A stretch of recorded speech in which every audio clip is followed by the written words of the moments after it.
We are here today to bring...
Okay, can you guys hear me now? I had to turn down that the little background track was going. You're gonna make me have to start the what I was saying over, man. I was up here dropping bars. I was up in here dropping crazy bars. And don't tell me you guys didn't hear none of that. I knew something was up when Israel said, "Is the show gonna start?" I'm like, man, I've been talking for 30 minutes. So, hey, hit me up in the chat. Let me make sure that you guys can hear me, man. Y'all gotta let me know what's going on, because from my end, it looks like I'm good, but I don't know. I do not know what you can hear. So you gotta let me know what you can hear.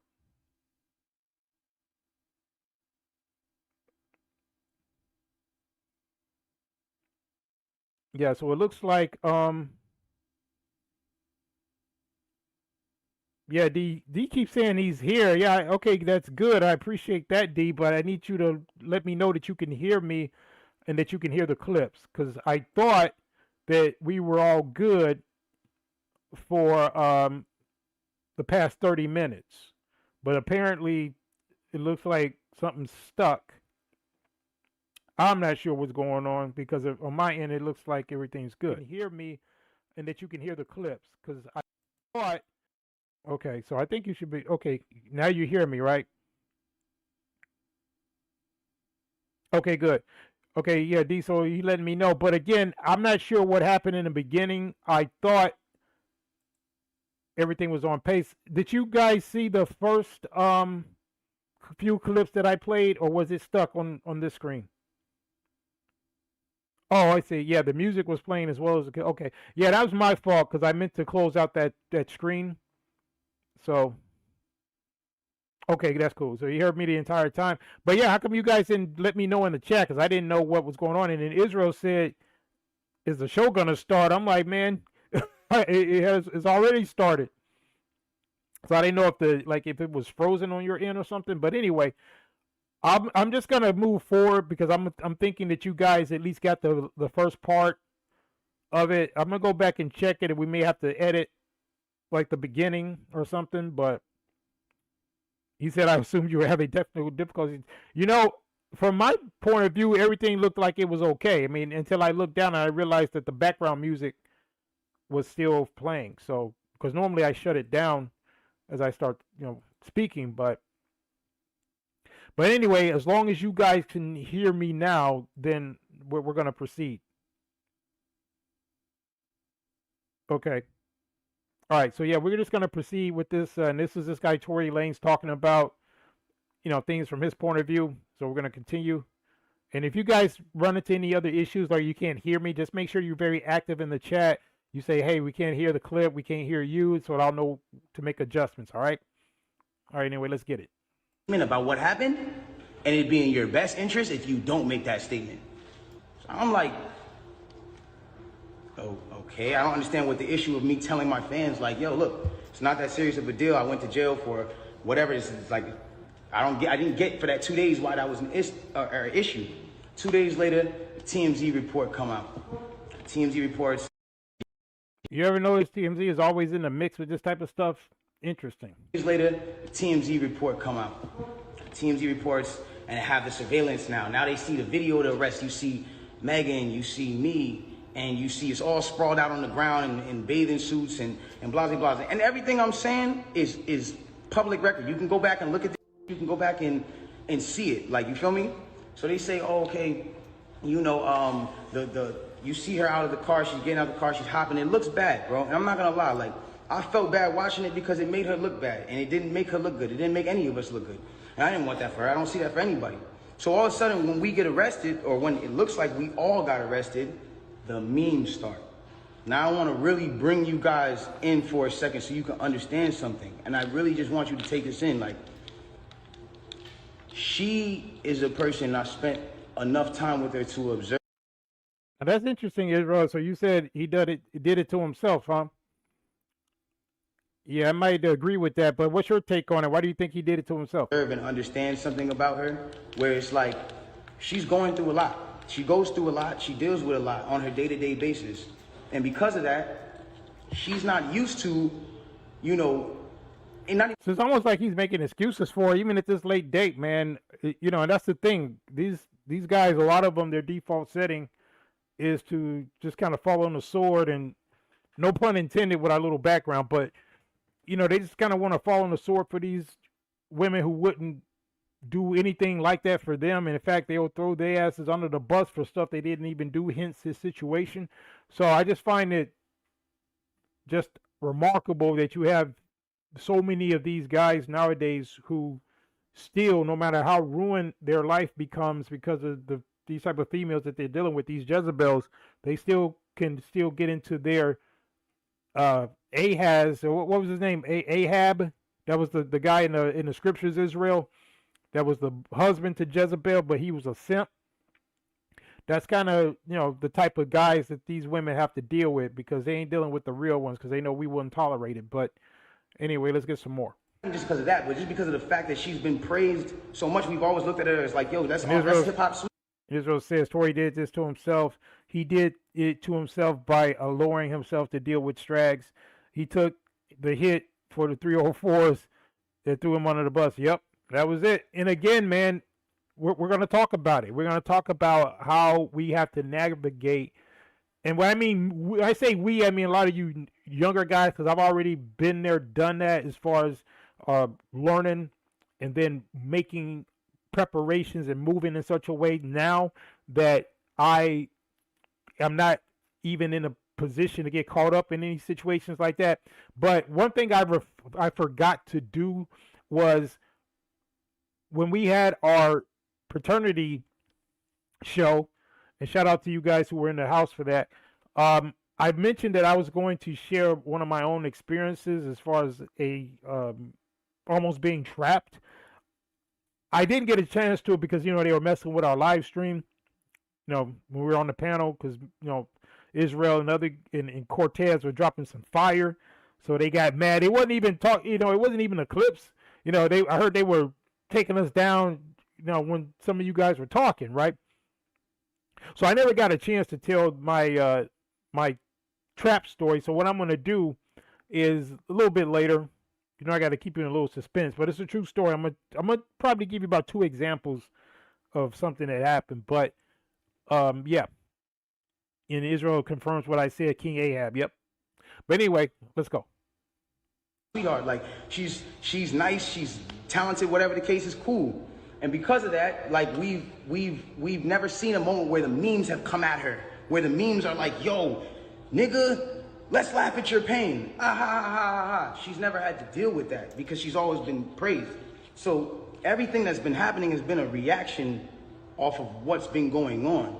So it gets down to this point now where it's like, now the reports are starting to say, okay, well, everyone's pointing to different things. No one really knows what's happened, but nobody has ever said she got shot.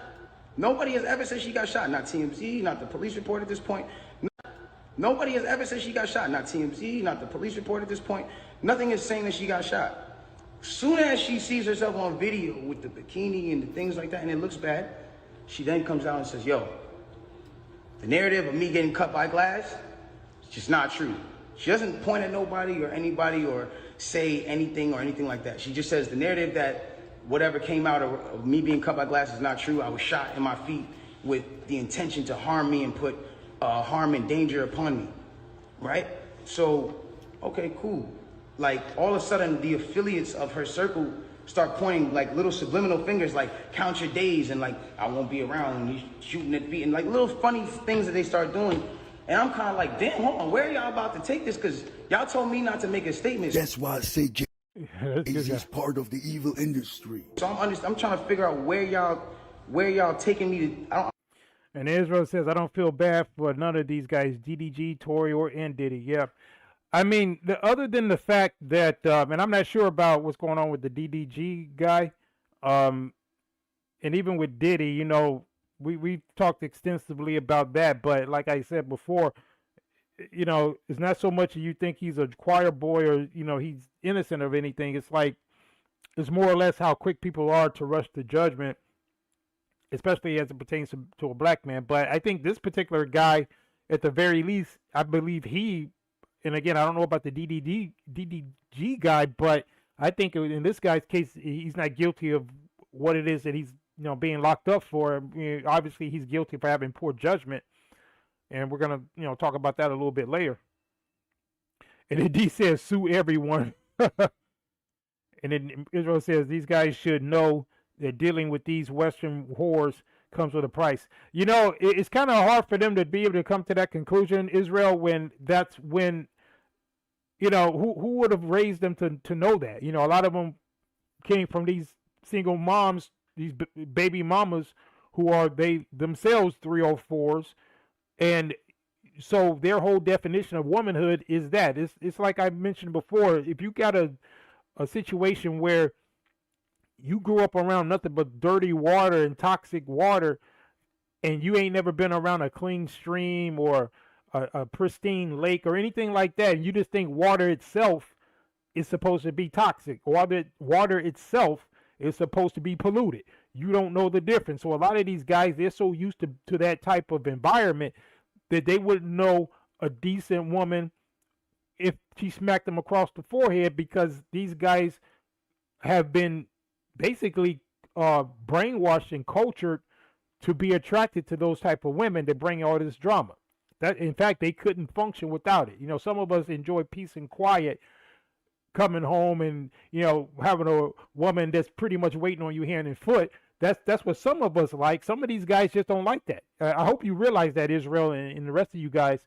I hope you realize the fact that some of these guys are literally not like us, and not to quote the song, but they're not like us in the sense that we as masculine Sigma men, we prefer to be in quiet, peaceful environments, and anybody we're dealing with, they have to accentuate that peaceful and quiet environment.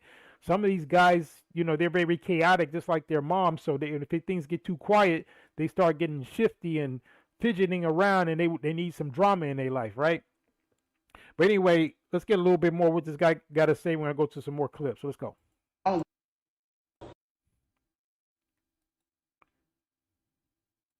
So I'm trying to figure out where y'all taking me to. I don't get it. So then at this point she goes live because people are not really understanding the story or whatever cases. She waits. She doesn't go on a time when it's just a regular time. For y'all who don't understand, it was one of those things where me and her knew what was going on, but y'all didn't know what was going on. She went live on my birthday and then she says, yo, and the thing about the whole jury thing is like, my bad. She knew that it wasn't a situation where, she knew she had to do certain sympathetic things, I guess, to push the narrative. And I don't know who told her to do certain things like that. And I'm not the one who's trying to ever point the finger at anybody.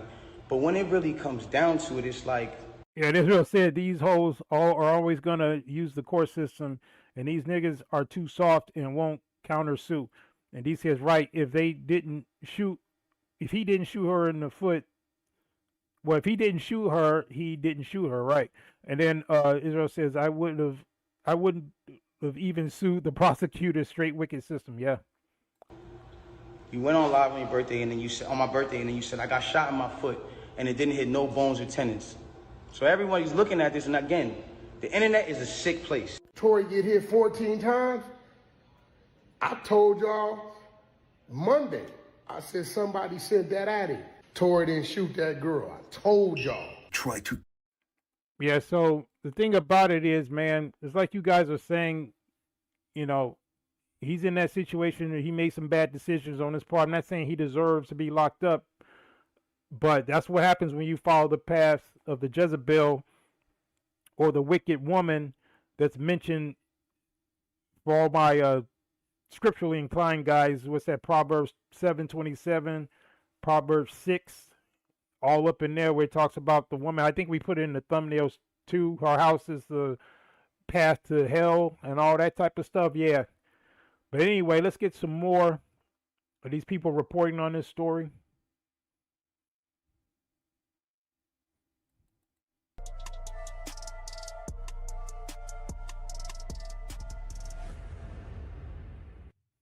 Tory Lanez has been in the headlines all week, and the latest update we have is today that some of you won't believe this. And he says that's prison. He said that's not right at all, yeah. Days after surviving a brutal prison attack, being stabbed 14 times, Tory Lanez's legal team has come forward with a shocking claim.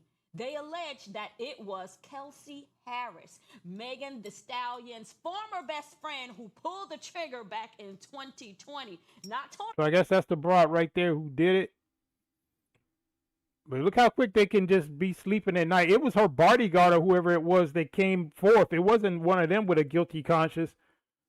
They're sitting around there getting piped down somewhere. They don't care. While this guy's rotting in jail. And if anything, they were probably behind the hit. You know what I'm saying? Got my man Cortez Smith in the house here. What's up to you, bro? Good to see you. Let's go.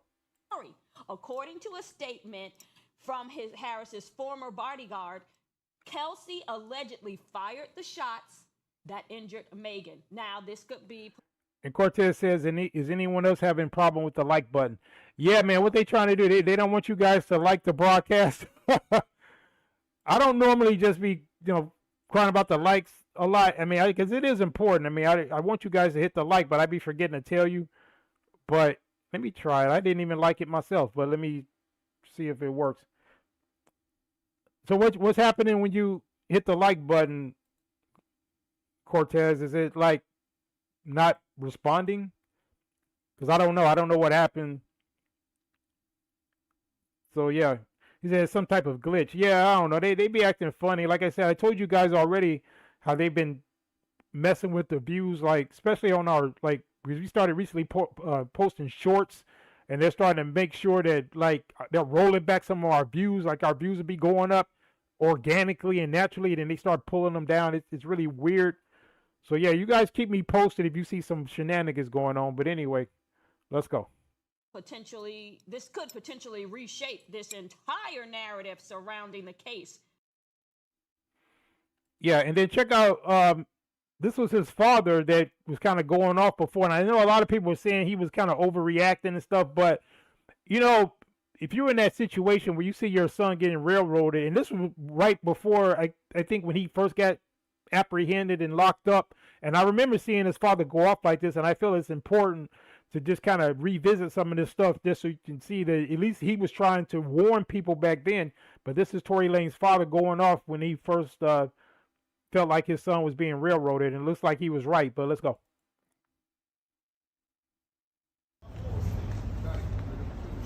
How you feeling, sir? How you feeling? You want to know exactly how I'm feeling? Yes, sir. I just stood here in this Los Angeles County. And by the way, who's the woman with the afro? She looks like Amara La Negra, but is that his mom? I don't know. Maybe some of you guys know more about it than me, but at first I thought that was the woman with the afro and the Tweety Bird shirt. I thought that was Amara La Negra, but I guess that's somebody. I don't know if that's his mom. I don't know, but let's go. The worst miscarriage of justice that this world has ever seen. You want to know how I feel? I'll tell you exactly how I feel. I got some names that I want to call. Alex Spiro, Desiree Perez, and the whole wicked system of Rock Nation, including you, Jay-Z. Yes. Yes. You who say you rose from the gutter, but you have traded and bartered the souls of young men, and you're still doing it. Amen. The only independent witness in this courtroom is a man whose name is Sean Kelly. He came to court, and our attorneys, he would not even shake their hand after he went upstairs with Kathy Ta and Alex Bott. They met on Saturday before. They met with our witness.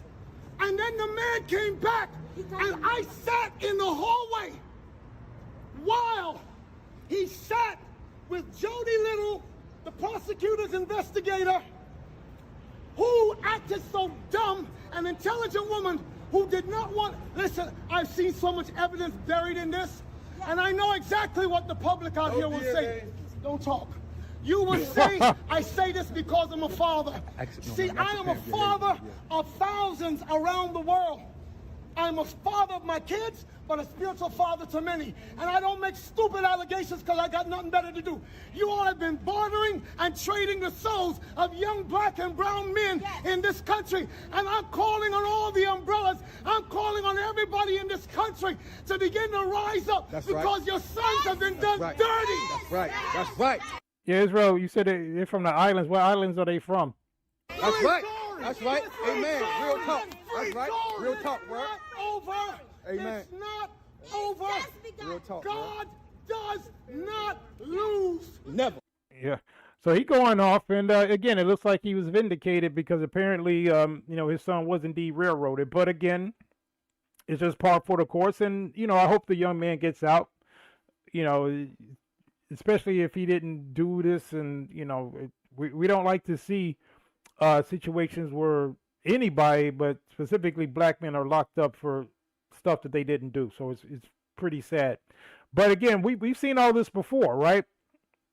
We've seen this before. We're just gonna take a little walk down memory lane, and no pun intended with the lane word, but we're gonna walk through memory lane and talk about somebody else who's gone, but actually had to deal with a similar situation with false accusations, and wound up being incarcerated because of it. So we got none other than this guy right here. Something like that. So go ahead and pull him up. Hold on. And he said they think they're Caribbean. Okay. Something like that. Why would she make something like that up? Because hell have no fury like a woman scorned. You know what I'm saying? I'm guilty of a lot Yeah, so like Tupac said, he was guilty of a woman scorned, but let's go. of things. I'm guilty probably of being a male chauvinist pig. I'm guilty of probably not caring as much as I should. I'm guilty of not spending enough time with people like I should, but I'm not guilty of rape just because I don't want to be with that girl. Yeah, Cortez, that's Tupac. And the reason why I'm playing him is because he said, yep, I knew it. So yeah, that's Tupac, but he had the same situation when he got locked up. A woman accused him of rape, but he didn't do it. And next thing you know, he's in jail, and that's when his whole vibe changed. Because remember, he was making songs about, Brenna's got a baby and keep your head up and all that type of stuff. And I'm gonna show his progression and how he went from being almost like a simp when he was younger, back in the 80s. I got that clip from him back in '88 when he was talking about how, he was Mr. Nice Guy and how women was dissing him. And I'm just going to show the progression as to how, he led up to this point. But let's get a little bit more. But don't mean that she has the right to say that I did all these things that I didn't do. You know what I'm saying? Just because, of course I can't spend my life with all the girls that I spend time with. But I'm not married. You know what I'm saying? That's not a crime for me to be promiscuous. It's not a crime for me to be with any girl I want to be with. It's a crime for that girl to turn that into a rape charge. Yeah, he's right about that. But again, it's the art of being railroaded. You know what I'm saying? So here you go again, talking about what happened.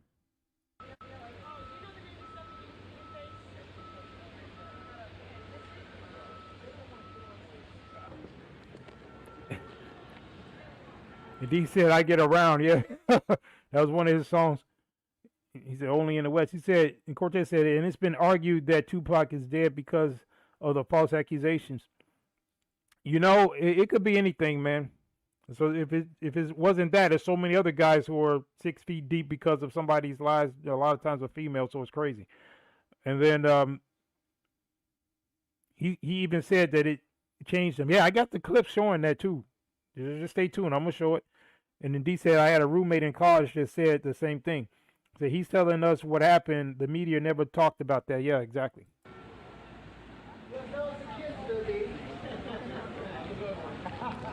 Hi, Tupac. How you doing? Can you tell me how you doing today? Well, I just had to listen to the prosecution's closing argument, and it was just so far from the truth that it really just has me drained at the end of the day. But I'm leaving it in the hands of the jury. I'm learning a lot about people's innermost fears in this trial, because it's not even about my trial no more. It's just about loud rap music, tattoo having thugs. It's not even about me no more. It's about, some nightmare that these people having. She's talking about thug life and all that, trying to... He's definitely guilty. Anybody with thug life tattooed on their stomach is guilty. What type of reasoning is that? You know what I'm saying? We got different backgrounds. We come from 2 different places. Just because I look different than her doesn't mean that I'm a sodomizer or a raper. They've said it in the... I can't understand why it's this close. They talking about there's no evidence that I ever sodomized her, even though you put that all over the paper. And Exactly. So you heard what he said there. He made a good point. I remember that too. I don't know if some of you guys are even old enough to remember a lot of that, what was going on. But yeah, they kept using that type of terminology, because what actually happened was she gave him head on the dance floor. And I guess technically that would be considered, giving oral sex, if a woman gives you oral sex, and that's considered, sodomy, I guess. But they were using that word as if he kind of raped her in the butt or something. It was crazy, but they kept using that terminology. So he made that point right there, when in actuality, she was the one that went down on him, and somehow it got twisted up like, he raped her. But anyway, let's go. Time they take a quote out of this courtroom, they take a quote from out of her mouth, which is, the stuff to put me in jail. It's nothing that's been true. I just want print the facts so everybody can sort it out. My life is ruined because nobody has a chance to get the facts. And the fact is that there was no semen found. No semen found, no forcible entry, no entry into the anal, no nothing, none of that. Yeah, but again, they kept using the term sodomy like that's what he did. That's why he's saying that, because there was no forcible entry, no entry in the anal, nothing like that. But the press, they kept putting those terminologies out there. And again, I remember when all that was going on, I was like, man, what exactly did he do? Because, they kept just using that word. I'm like, what they trying to say, right? But anyway, salute to everybody in the house. Once again, I hope you can hear the clips. And I'm probably going to remind you guys of this throughout the proceedings. I think I mentioned this before, but I want to make an announcement. This, at least for the time being, because I have a lot going on coming up this summer. This is going to be the last weekly broadcast. I am going to still do live streams, but because of my schedule coming up, I won't be able to commit to the weekly broadcast. But I appreciate everybody that is in the house. We're still going to put content up, so don't. I think the last time I mentioned something like this, I think I think it was King C and Red. He was like, "Oh man, first the Fat Boys break up, and now this," that whole thing. But no, it's not like that. We're still going to be posting stuff, videos and shorts. But when it comes to the weekly live stream, because I got a busy summer coming up, this will be the last one that we're going to be doing weekly. But I will still do them. It's just going to be a little bit further, few and far between. But still stay in the house. For the shorts that we're going to post, as well as some of the videos. So I just wanted to make that announcement. I'm going to announce it again, but as I get more people in the house, I just felt the need to share that with you guys. So once again, thank you everybody who's been coming to the lives for these past years, faithfully, because that's how we've been doing it. I think I've only missed about 2 or 3 like weekly broadcasts, but yeah, I'm not going to be able to commit to it at least over the summer, but I'll see how things look towards the end of the year, and we might resume the weekly ones. But at the rate things are going with my schedule and a lot of things I got to do, I won't be able to spare the time to do the weekly lives. But again, that doesn't mean I'm not going to do lives anymore. We're just going to have to spread them out a little further. So, and this is kind of the anniversary of when I did, set up this channel. This channel was set up on May 17th, 2023, I believe. I didn't plan it like this. It just kind of, I guess it, just happened. I guess it was the Most High's will, right? It kind of went full circle. But yeah, but salute to everybody. He says, D says, yes, the live streams are popular. Yeah. He said, yeah, it is what it is. Yeah, exactly. And then, yeah, but it's all good. But we're still going to be in the house, so don't make it seem like I won't be posting anything. We're still going to be posting videos, but just when it comes to the weekly stream, next week we won't do it. And then, like I said, the next stream might not be until after the summer. So we'll see. But anyway, I'll announce it again before we wrap up. But since I had more people coming into the house, I just thought I'd announce it right there. But let's get back to these clips. Fingerprints on the. If you guys have any questions about it, feel free to share them, and we'll go from there. But let's go. No fingerprints on the guns, you know what I'm saying? The only time ever there was an act of sodomy, she admitted she did it to me. I should be, putting charges on this girl who sodomized me on the floor of a dance club. Why am I in court? You know what I'm saying? But he's using the term, but actually she went down on him. He's going to explain it, but, the first thing that comes to mind when you think of that is some backdoor stuff going on. But that ain't what happened. But let's get it.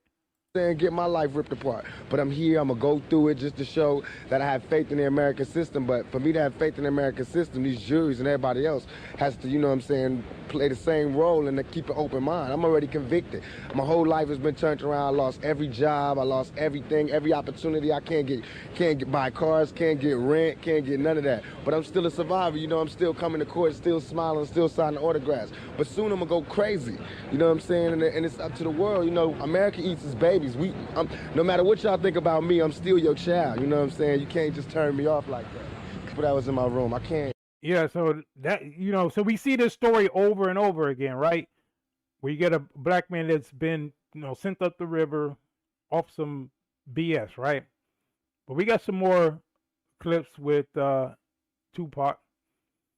Just to highlight the point, and then we're gonna get into the whole thing about the Jezebel nature and how to navigate that, because that's spiritual warfare too. Because like I said, part of this is talking about your spiritual journey, and we're definitely gonna incorporate that into the conversation in terms of what you need to do to navigate that. But let's get a few more of these Tupac clips.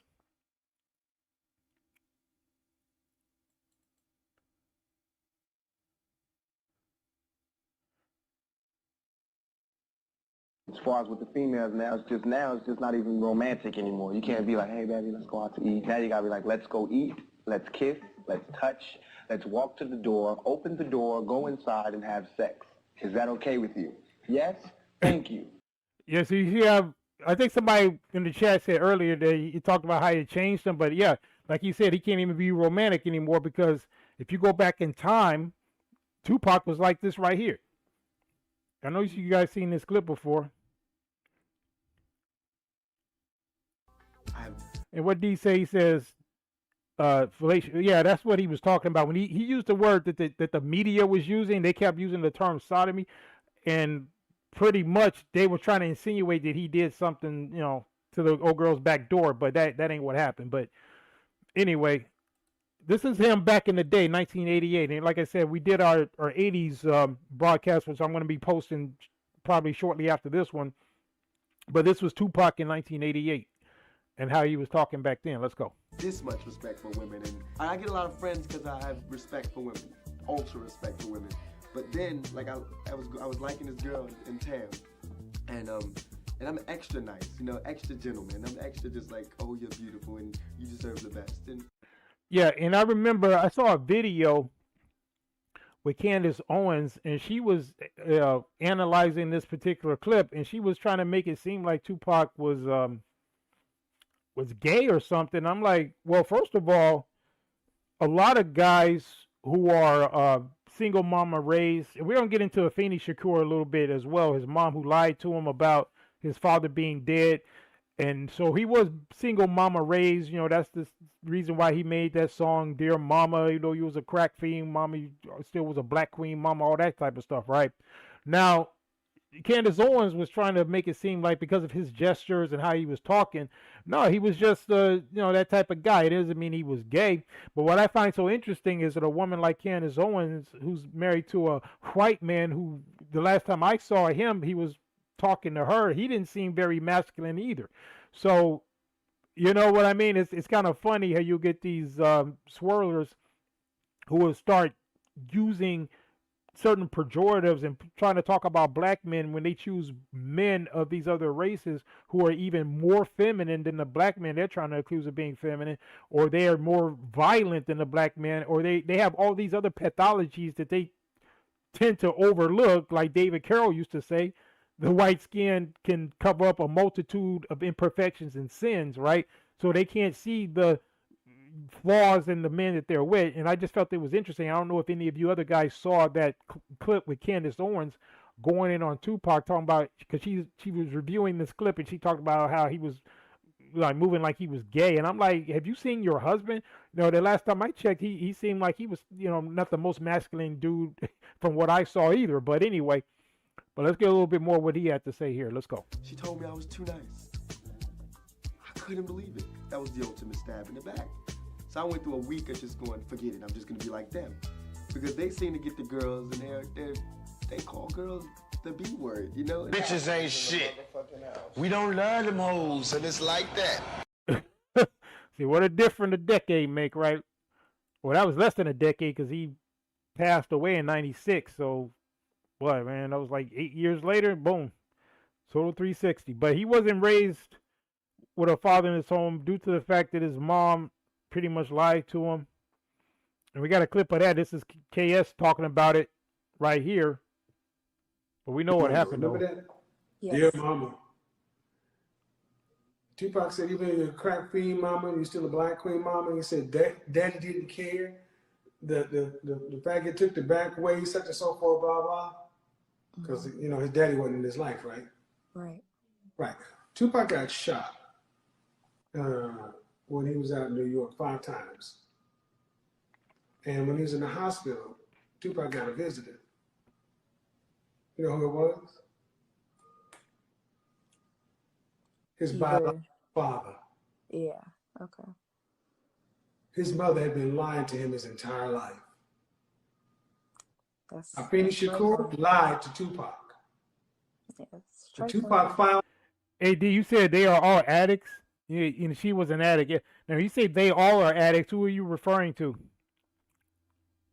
Let's go. Found out that he had and his mother knew his father was alive. Tupac carried that hurt, that pain. Yeah, so that was the case right there. And this is his father speaking right here. So let's bring him into the conversation. He said he was gonna stop calling people bitches and shit. Tupac told you that? And then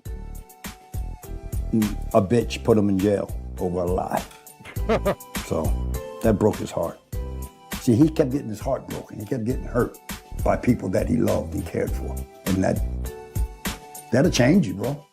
Absolutely. Somebody you trust. Absolutely. Or want to trust, or want to support, or want to fight for, or want to die for. Betray you. Yeah, so that's what happened. That's the reason why he went from the clip that we saw earlier to this right here. He went from that to this right here. I would tell each and every person out there, don't forget about that clicking up thing, you know what I mean? Be to yourself. Stay to yourself. So is Tupac talking about the Sigma lifestyle? Is he talking about the Night Rider lifestyle? And again, we're not loners. We just understand the fact that sometimes you can move better without being packed up. You know, you can get a nice little click. Some people, you know, that you can vibe with. But as far as like having a large circle, you got to really be careful. And by the way, if you look over Tupac's shoulder, you see that young man right there? That young man is from Chicago. All my Chicago people, they know who that is. That's Robert Sandifer. He was a little gangster in Chicago, and he was killed brutally. I want to say it was back in the early 90s. It was a very tragic story. So if you just look it up, it's Robert Sandifer of Chicago. And yeah, he was executed. But he was out there in the streets bad. I think he was, 10 years old or something. Some of you guys, from the Chi, you should remember him. But I just wanted to point that out. That's the picture of the guy that's over Tupac's shoulder right there. But anyway, let's get it. Trust nobody. Trust nobody after dog. You know what I mean? Straight up. My closest friends did me in. My closest friends, my homies, people who I done took care of their whole family. I done took care of everything for them, looked out for them, put them in the game, everything turned on me. Fear is stronger than love. Remember that. Fear is stronger than love. All the love I gave didn't mean nothing when it came to fear. So it's all good. But I'm a soldier, I always survive. I'll constantly come back. You know what I mean? Only thing that can kill me is death. That's the only thing that'll ever stop me is death. And even then, my music will live forever. Yeah, so, the beginning of the inform was when that Jezebel took him down, right? And we'll get into that as well, some details in terms of what happened. But another thing that happened was when he got taken out, his mom pretty much, I think, lost the rights to his stuff. So I think one of his enemies, one of those Hutland brothers that he got into it with back in the day, I think he's supposed to be coming out with a movie about him. So I don't know if you guys heard about this, but I'm going to play this little clip real quick. Check this out.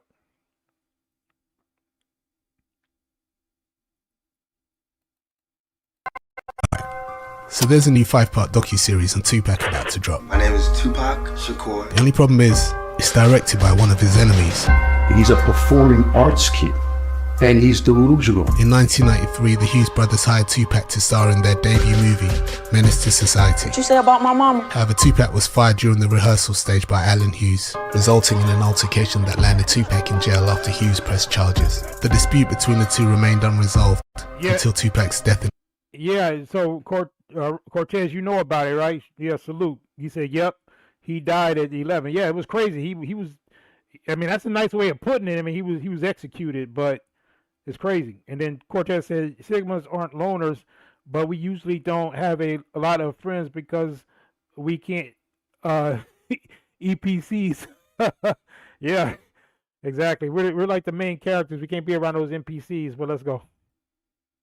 1996. Tupac left control of his estate to his mother, Afeni. However, she passed in 2016, leaving control of her son's estate.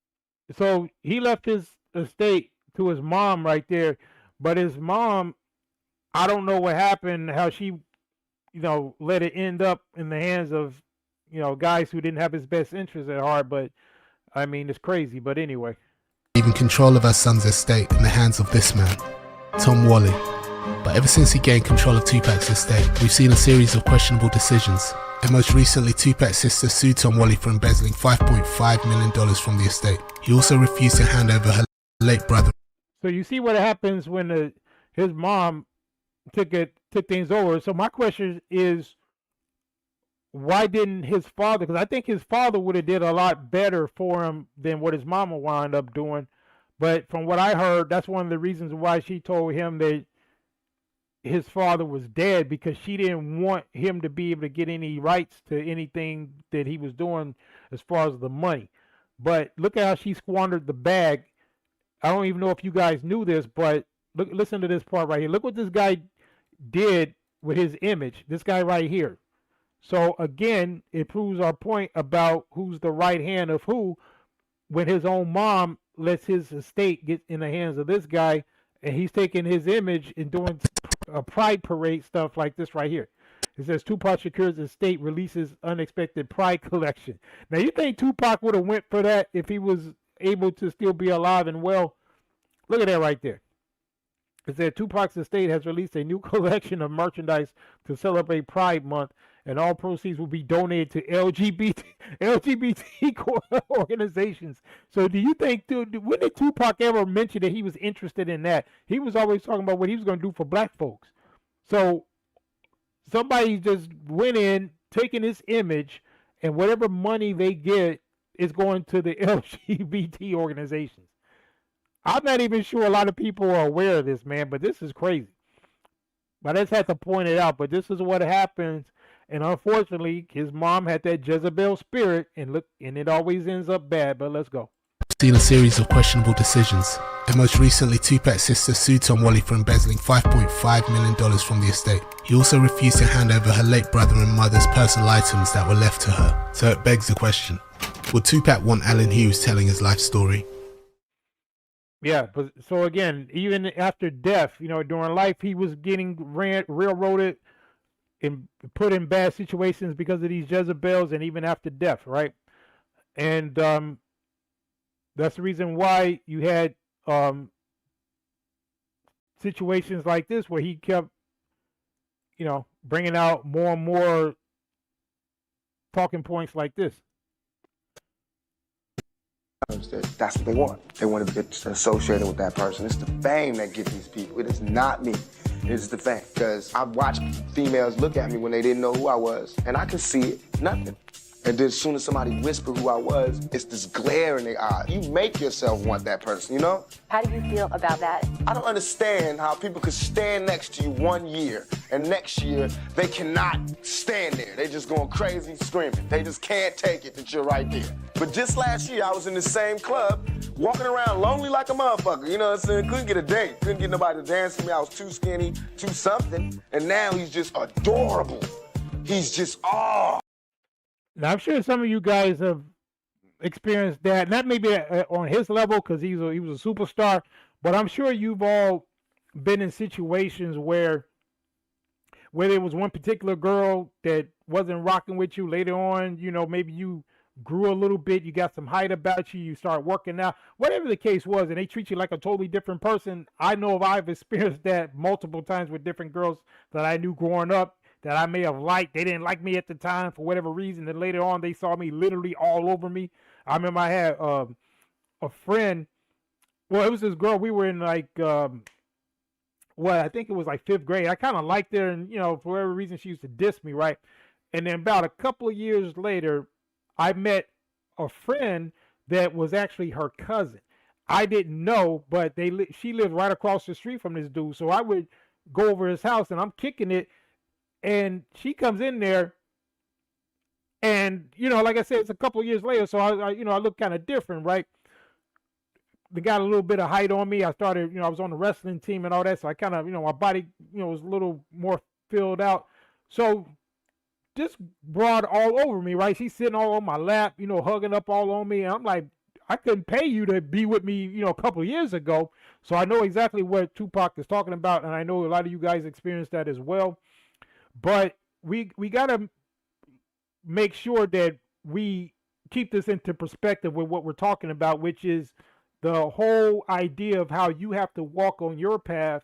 You don't define yourself by what these 304s are talking about. You as a man, you have intrinsic value. You as a man know what path you need to walk as far as whether you're serving the Most High, which I feel you should be, because that's, my particular belief, and not based on no religion, but I believe in the Creator. I believe that, we're not just here by happenstance. And I respect people's views, and I've debated people. I've had friends that kind of lean more toward whether it's the atheist or agnostic thing. So I understand that, but I look at it like this. It's just like they say, there's no atheists in foxholes. Like in the middle of wars, you ever notice everybody's praying, like if they're down in a foxhole and there's a lot of shooting and stuff going around. So I just want to know, for those type of guys, what do they draw from when they're in these life or death situations? I think everybody starts calling on the Most High when they get into, bad situations. But, from a logic standpoint, a lot of times people will say, well, if I can't physically see that the Creator exists, then therefore I don't know, or he doesn't. I'm like, that's fine, but I think that the default position, at least for me, is that he does exist, and I'm still going to move through life in a way that would be pleasing, even though I'm human, so I make mistakes, and I'm still going to do things, but I don't have to go off the deep end acting as though there's no higher power or someone who's watching me. I think that's just a good practice, just for you to be a decent, upright person. And your spiritual path should be predicated on a value system, whether you're tapping into the scriptures like some of us do, or you just decide that you're going to have your own moral code that you're just going to stick to, right? And I think it's very important as men that we have that. And that is the antithesis in the kryptonite to these Jezebels and these 304s, because you've noticed they don't operate with any particular code of honor or ethics. And when you start moving through life like that, then those type of females, it's like you got a force field around you. They're not even around you like that. And I've noticed even when I was coming up, I was always kind of on that path. And as I got older and started making better decisions, then the type of women that I was around and that I had around me were the ones that would enhance my situation. And they were not like these type of Jezebel succubus type women that were coming just to draw energy and take away from your path. And I think that a lot of you guys, especially now, this is kind of the most dangerous time to be dealing with those type of women, because they have all of the advantages from the system standpoint, and you don't have any of the social safety nets that they do. So that's why I really wanted us to talk about this, because it's a very important thing for you guys to be aware of. And what you guys seeing in the chat, he says females don't have influence outside the West. Exactly. And that's why I encourage you guys to stack your bread however you want to do it, whatever you want to invest in. Like I said, I'm about the utility belt over here. Some of you guys might like crypto. Some of you may like, other types of investments, stocks, bonds, real estate, commodities, whatever. Work, do what you got to do, and then make it so that you have an escape hatch, so that when whatever happens, you're good, right? And I'm not telling you what I think, I'm telling you what I know, and I'm telling you what I've done. So I'm leading by example. So I'm not one of these guys who just are just giving you a pipe dream. I'm living what it is I'm telling you to do. So I've been living outside the States for over 10 years. You know what I mean? So that should tell you something right there. And another thing too, a lot of you guys who still want to get in touch with me, even though, like I said, we may not be doing the weekly live streams going forward, at least as often, but you can still reach out. You got my email. Some of you guys like to do the counseling sessions. I'm probably going to set up something on Patreon that I have something like a Knights of the Round Table, where we can just all still meet up on I don't know if I want to use Discord, but another one of those sites where we can just have our own little private conversations. Whenever I get time, we can meet up there, or I can just have set up where you guys can interact, as the Night Rider. So I was thinking about doing that too. So just remind me about that. So even though, like I said, we won't be able to do our weekly meetings right here, but we can probably do some stuff behind the scenes, and I can give you guys some extra information on that. So we'll talk about it. But anyway, what's Cortez saying? He says it's clear that we're designed with a purpose, knows that makes it for me to be an atheist. Okay. He said, okay, just him and D chopping it up. He said, D, I believe anything Tupac dad said about her, though he tried to be respectful. Yeah. If you listen close enough, he's kind of dropping information on her as well. But let me see, I got a couple more clips. Oh yeah, I like this one right here. This is his buddy Trench. And he's going to talk about something that Tupac told him about how he felt betrayed, because this was his buddy. So let's see what Trench got to say.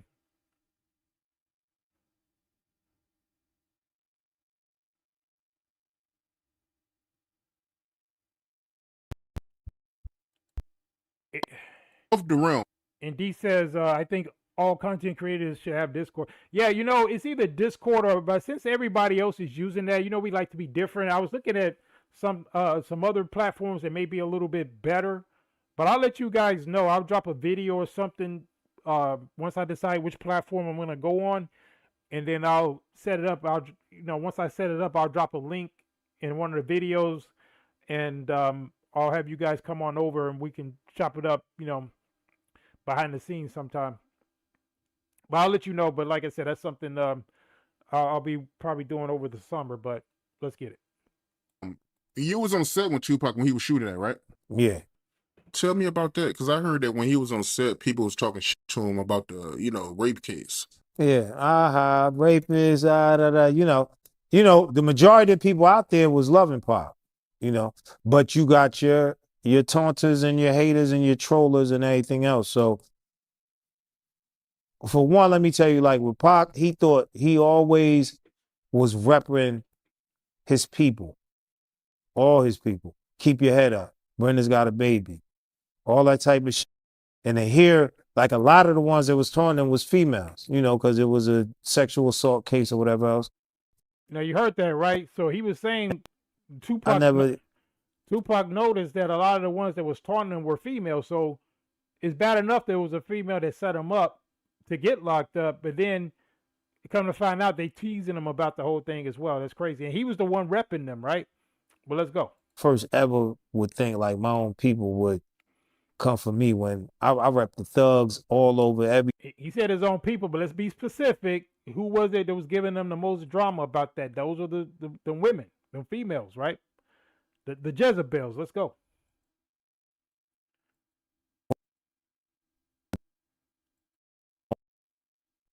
Hold on.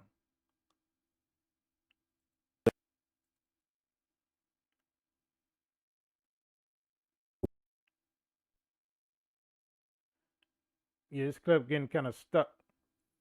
Anyway, but that's pretty much the part I wanted you guys to hear. The main people that These motherfuckers out here playing me the fuck out like I'm some savage, and I'm far from. I'm gonna get on my shit right now. So that's when you was hearing them California Love and Hit 'Em Up and all that. That was the new Pop. Motherfuckers had got him fed the fuck up. Damn. Yeah, so that's kind of what was going on with that, which, you know, we see behind the scenes. That's the reason why he started changing. But yeah, it's like this right here. We're gonna get into Tyson right next. Check this out. 911 police emergency. Yes, I'm calling to report a rape. An Indiana grand jury has indicted former heavyweight boxing champ Mike Tyson. Tupac Shakur was arrested for allegedly helping a friend sodomize a woman. He's like, yo, I'm tired. Come on, let's go. What did you think a guy wanted at 2 in the morning? I assumed that we were... And this is the bride right here that lied on Tupac, by the way. Hold on. An Indiana grand jury has indicted former heavyweight boxing champ Mike Tyson. Tupac Shakur was arrested. So you got two prominent black men in handcuffs just because of the lies of two scallywags. That's crazy. For allegedly helping a friend sodomize a woman. He's like, yo. So that's the bride right there who lied on him. But let's go. Now she out there doing interviews. friend sodomize a woman. He's like, yo, I'm tired. Come on, let's go. What did she think a guy wanted at 2 in the morning? I assumed that we were going up to get something. You're going in for something. You know, people don't hang around you 2, 3 o'clock in the morning. And that broad right here, this is the one that lied on Mike Tyson, her right here. I think her name is Desiree Washington. I got another interview with Tyson was going in on her, but let's go. What do you think a guy wanted at 2 in the morning? I assumed that we were going up to get something. You're going in for something. You know, people don't hang around you 2, 3 o'clock in the morning. Ain't nothing open at 3 o'clock in the morning but some legs. If things don't work out the way you expect them, why would you call rape? My life is ruined because nobody has a chance to get the facts. I really wish I did now, but now I really do want to rape her and her mama. Hell have no fury like a woman scorned. Boy, Tyson, wow, boy, you always, man, he kept it all the way real. That was crazy. I cannot confirm or deny what he said. I feel I need to make a disclosure after Tyson said that. Tyson be going in. But anyway, speaking of Tyson, let's go ahead and get on with what he had to deal with. And again, we were just making the case, guys. We're showing not just what's going on with Tory Lanez, but we're showing that there's historic precedent for this BS, and it's been going on for quite some time. So let's get a couple clips on Tyson and what he had to deal with.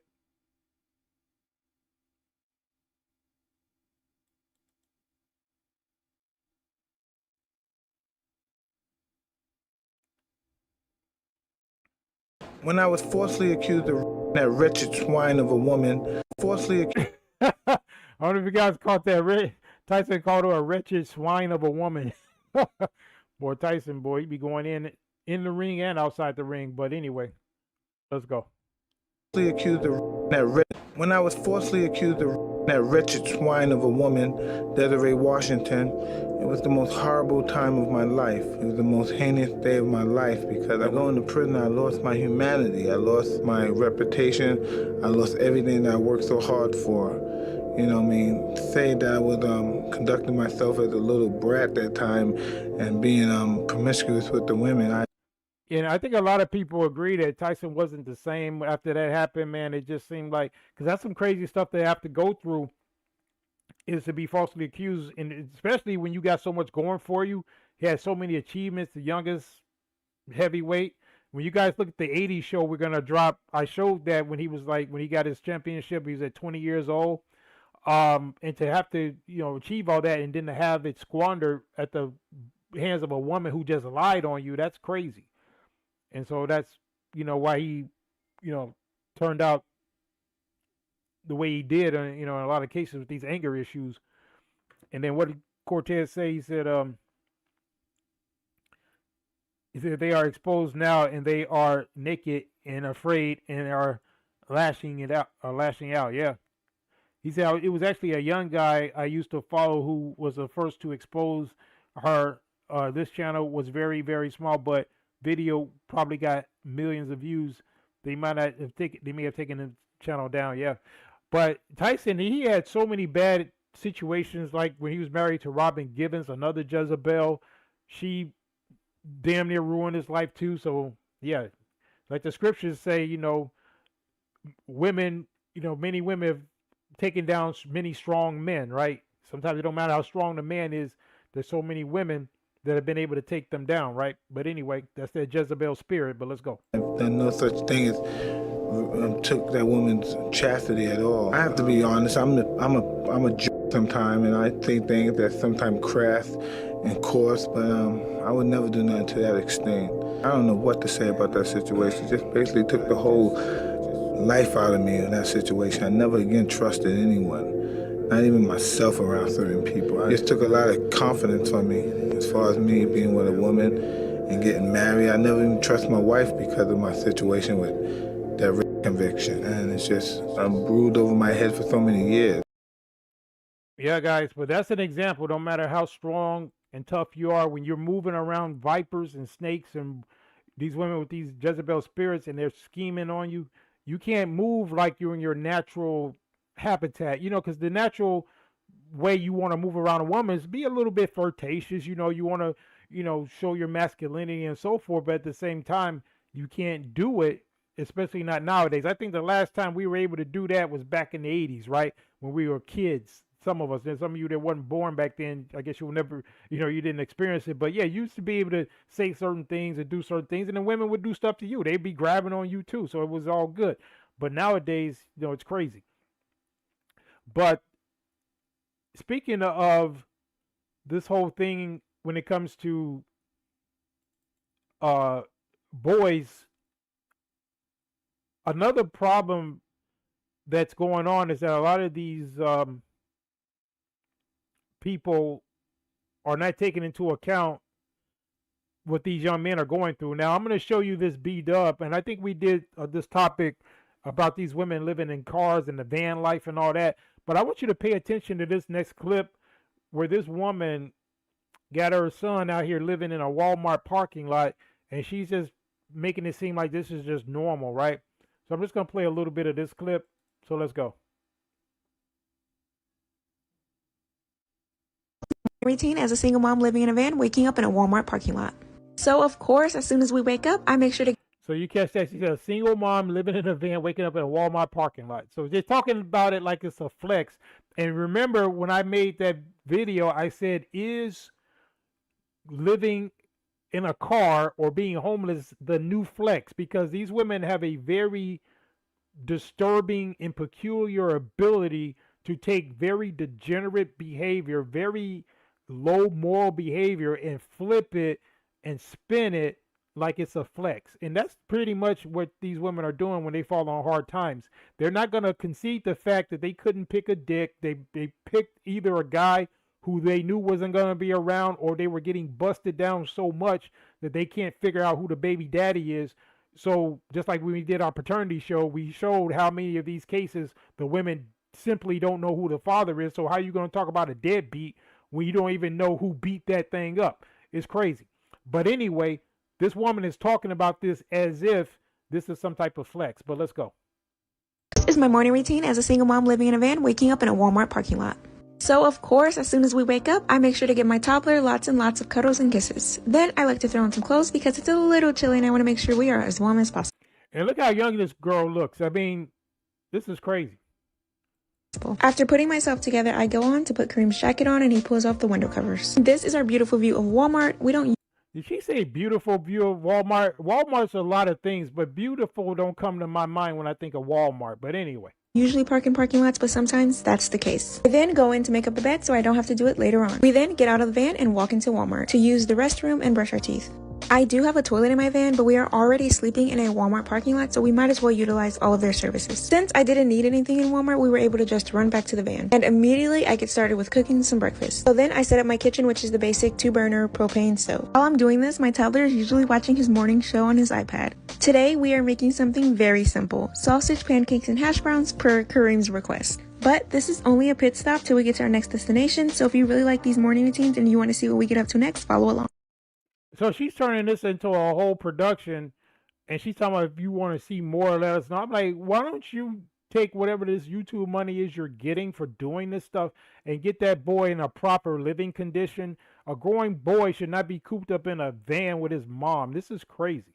But this is the type of stuff they subject these boys to, and then they grow up and they wonder why these guys got all types of dysfunction. And then, I did mention earlier about we had a clip about that woman who just walked up to the other woman and shot her in point blank range. I think that was in Crown Heights. And yeah, we got that video because I think they found out who she was. And I'm sure you guys are familiar with this, especially the people from New York. But check this out.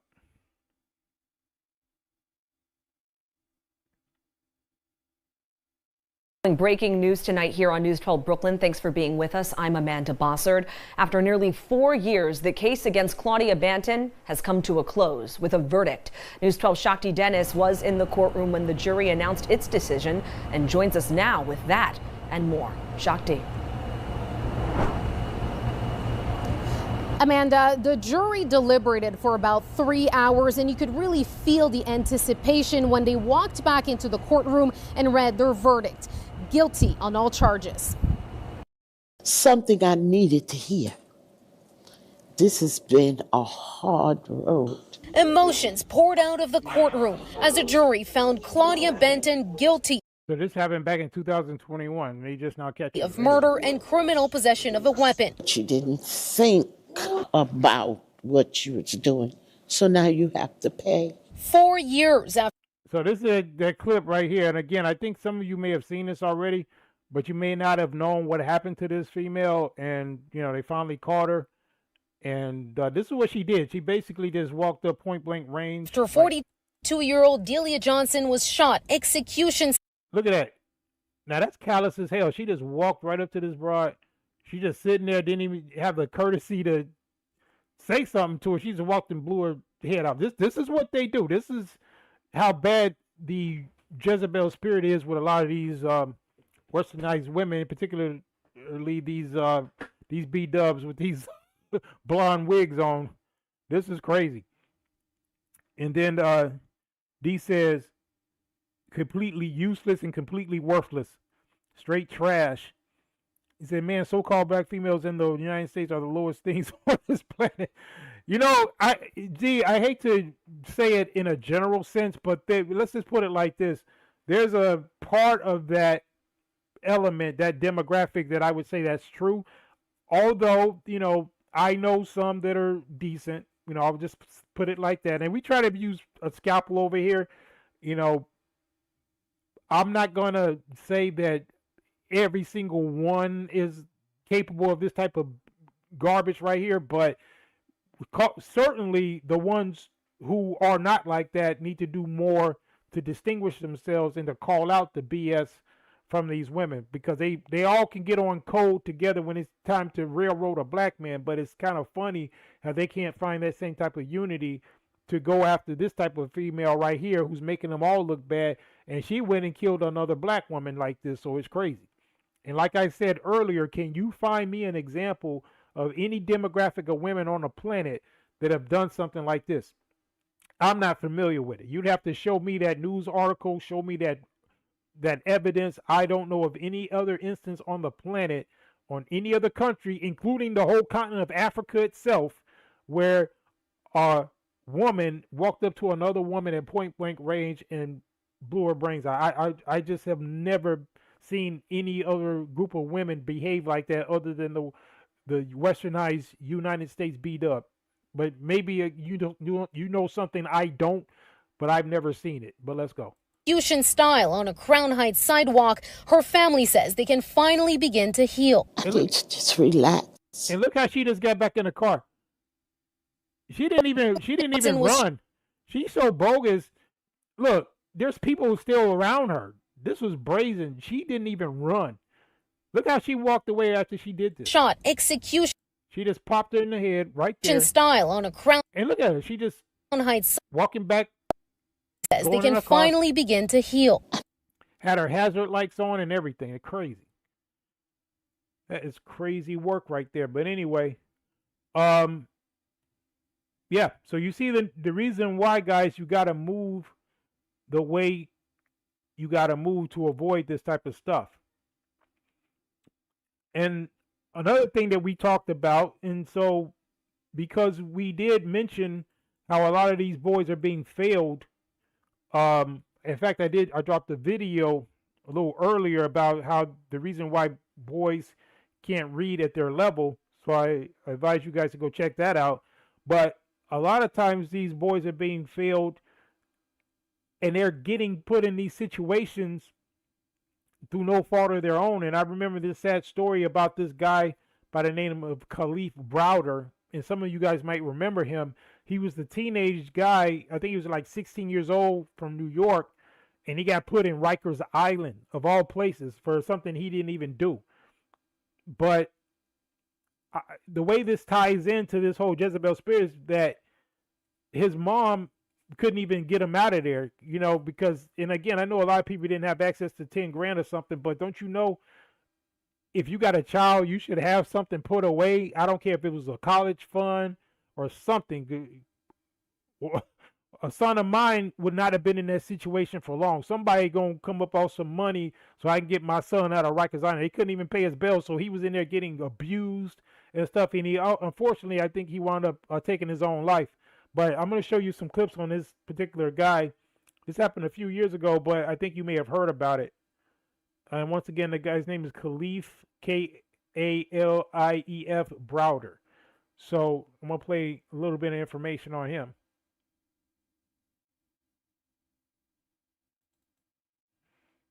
So let's get it.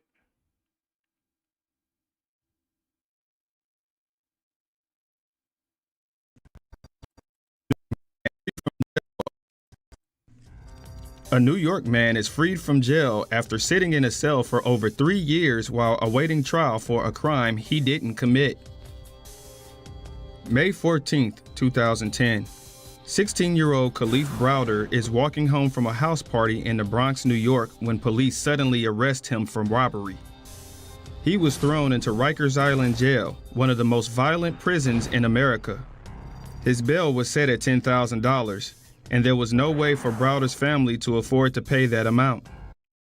Yeah, so again, if the bail is $10,000, correct me if I'm wrong, but don't you only have to pay like 10% of that, like $1,000? So his family couldn't come up with $1,000 to get this boy out of jail? That's crazy. So again, that's the reason why we had to shoehorn his mom or whoever his parents were into this, because that's a damn shame. Now, it's bad enough he didn't do anything, but now he got to sit in jail because his family can't come up with the money to get him out of there. That's crazy. He was allegedly subjected to physical abuse and assault as time passed. He even contemplated suicide. Browder was offered a plea deal in January of this year, but he refused, saying he'd never plead guilty for something that he didn't do in the first place. Then in June, the charges were suddenly dropped and Browder was set free. Browder has filed a civil suit against the city of New York and says, quote, "They took 3 years of my life. I'll never go to prom or graduation. Then they released me without even an apology." He is currently taking classes towards his GED and seeking employment in the meantime. Yeah, but again, like I said, I think unfortunately he's passed away, and I think it was at his own hands. But let's play another clip.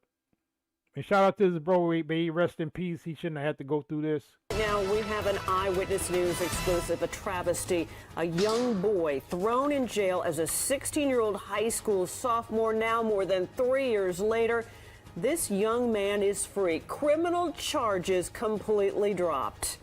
And good evening again at 5:30. I'm Diana Williams. And I'm Sade Better-Noir. It is an outrageous case of justice derailed. How could it take 3 years for prosecutors in the Bronx DA's office to figure out they didn't have a case while a teenager sat in jail on Rikers? Investigative reporter Sarah Wallace joining us now with her exclusive story. Sarah? Well, Diana and Sade, the Bronx DA's office is refusing to say anything about this case, using the excuse that Khalif Browder has now filed a civil rights lawsuit. He was a teenage kid walking home from a party, literally snatched off the street and charged with robbery. It was a weak case from the very beginning.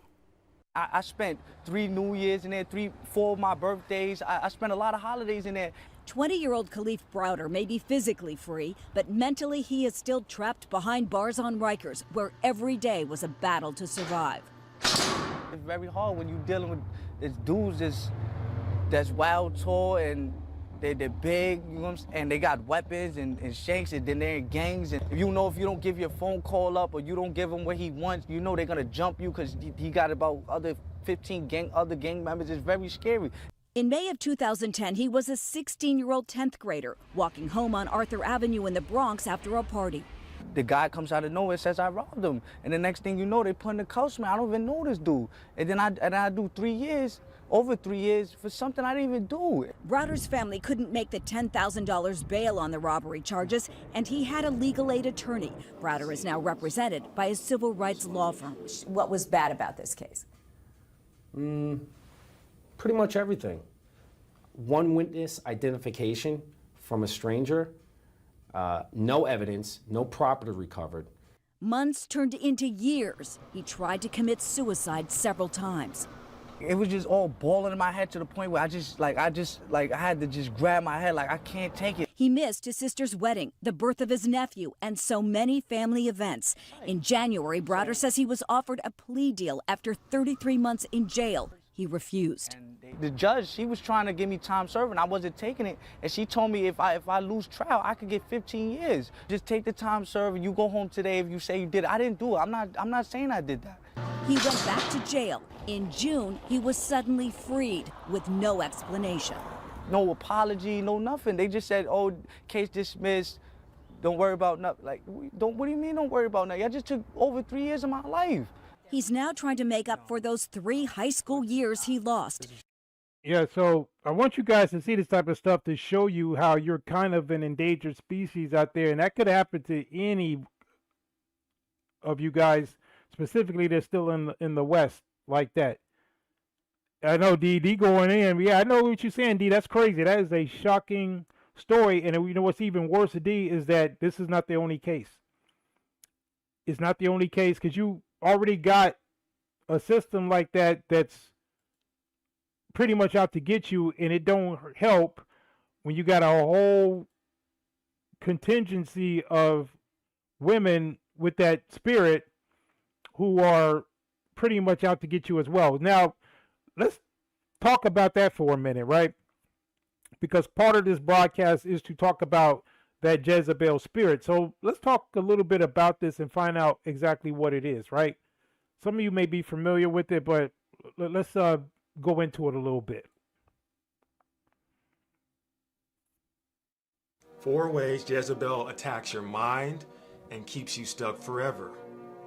Because if you're feeling stuck, mentally foggy, or emotionally drained, this might be the root. Jezebel isn't just a personality, she's a principality, a demonic strategy designed to interrupt your alignment with God. Here's how she works.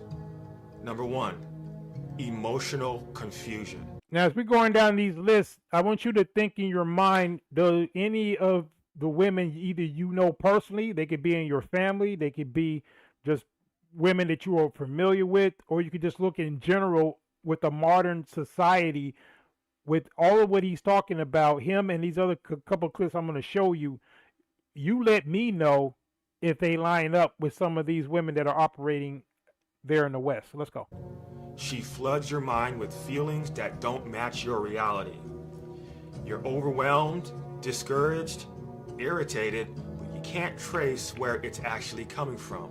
That's Jezebel's fog. Number 2, mental fatigue. This spirit doesn't just exhaust your body, she exhausts your thoughts. You feel like you're thinking all day, but going nowhere. Constant overprocessing, no solutions, and it just gets bogged down. Number 3. Damn, the word, he says, I'm one of the nicest cats at work, and they are trying to push me out. Man, I have been stalked before. Yeah, it's crazy. That's crazy, D. False. Yeah, man, be careful, man, and make sure you keep all your I's dotted and your T's crossed. You keep a paper trail. If they try to do something crazy, man, just make sure that you got all your ducks in a row so that, you know, if need be, you can push back. Don't let them just get you up out of there messing with your bag if you didn't do anything, or, you know, they're just somebody's, you know, plotting on you like that. So just, you know, keep an eye out for that, D. He says females will protect all of their shit, or they will project all their shit onto you. He said, my so-called mother did this shit. Yeah, you'll be surprised, man. That's what a lot of guys have, very combative relationships with their mom because of stuff like that. But it's because a lot of them got that Jezebel spirit. But anyway, let's get some more. Jezebel tricks you into chasing wrong things. You feel like something always needs to be done, but it's never the thing God actually told you to do. Busy but ineffective, always behind, never fulfilled.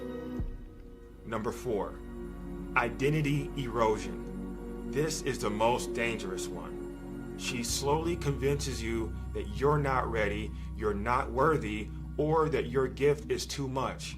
So instead of moving in purpose, you shrink. You wait, you stall, and that's how Jezebel wins. Not by destroying you, but by distracting you long enough for you to destroy yourself. If this exposed something in you, it's time to fight back.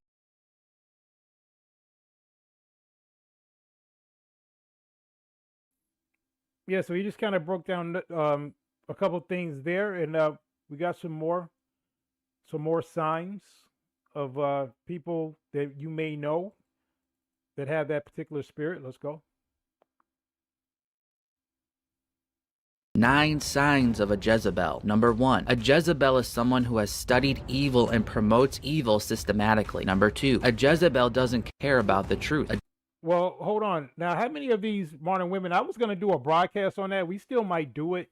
You know how many of these women who are calling themselves witches and they are literally practicing witchcraft and in conjuring demonic spirits and all that stuff? You know how many of those women are secretly into this type of stuff?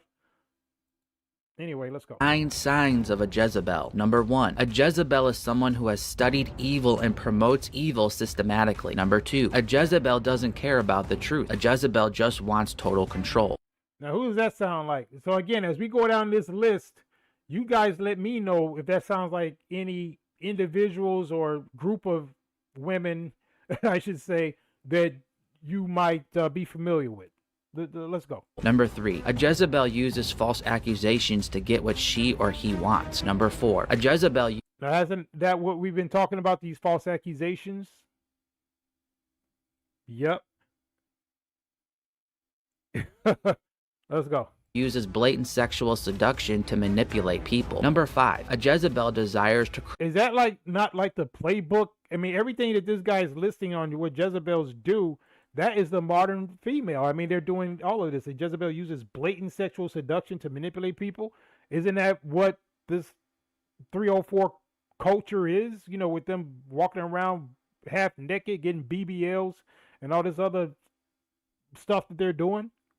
Isn't that right there? Seduction to manipulate people. Number 5, a Jezebel desires to...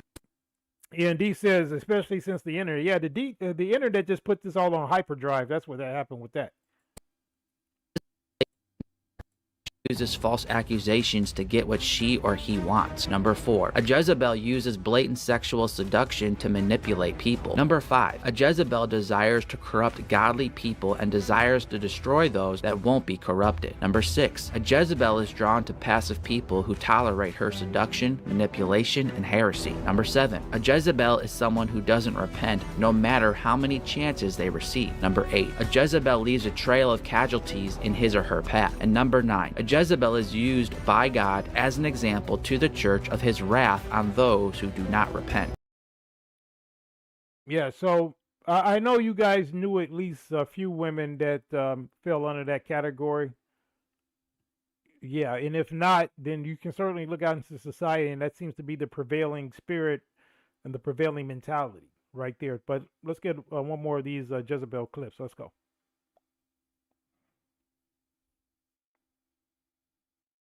My beautiful people, back with another video. It's your boy 88. Today we're going to be talking about the Jezebel spirit in the modern woman, and I'm backing this up with scripture. You feel what I'm saying? And also I'm going to show some examples of the Jezebel spirit in the modern day woman. So if you're a woman watching this video, don't be discouraged.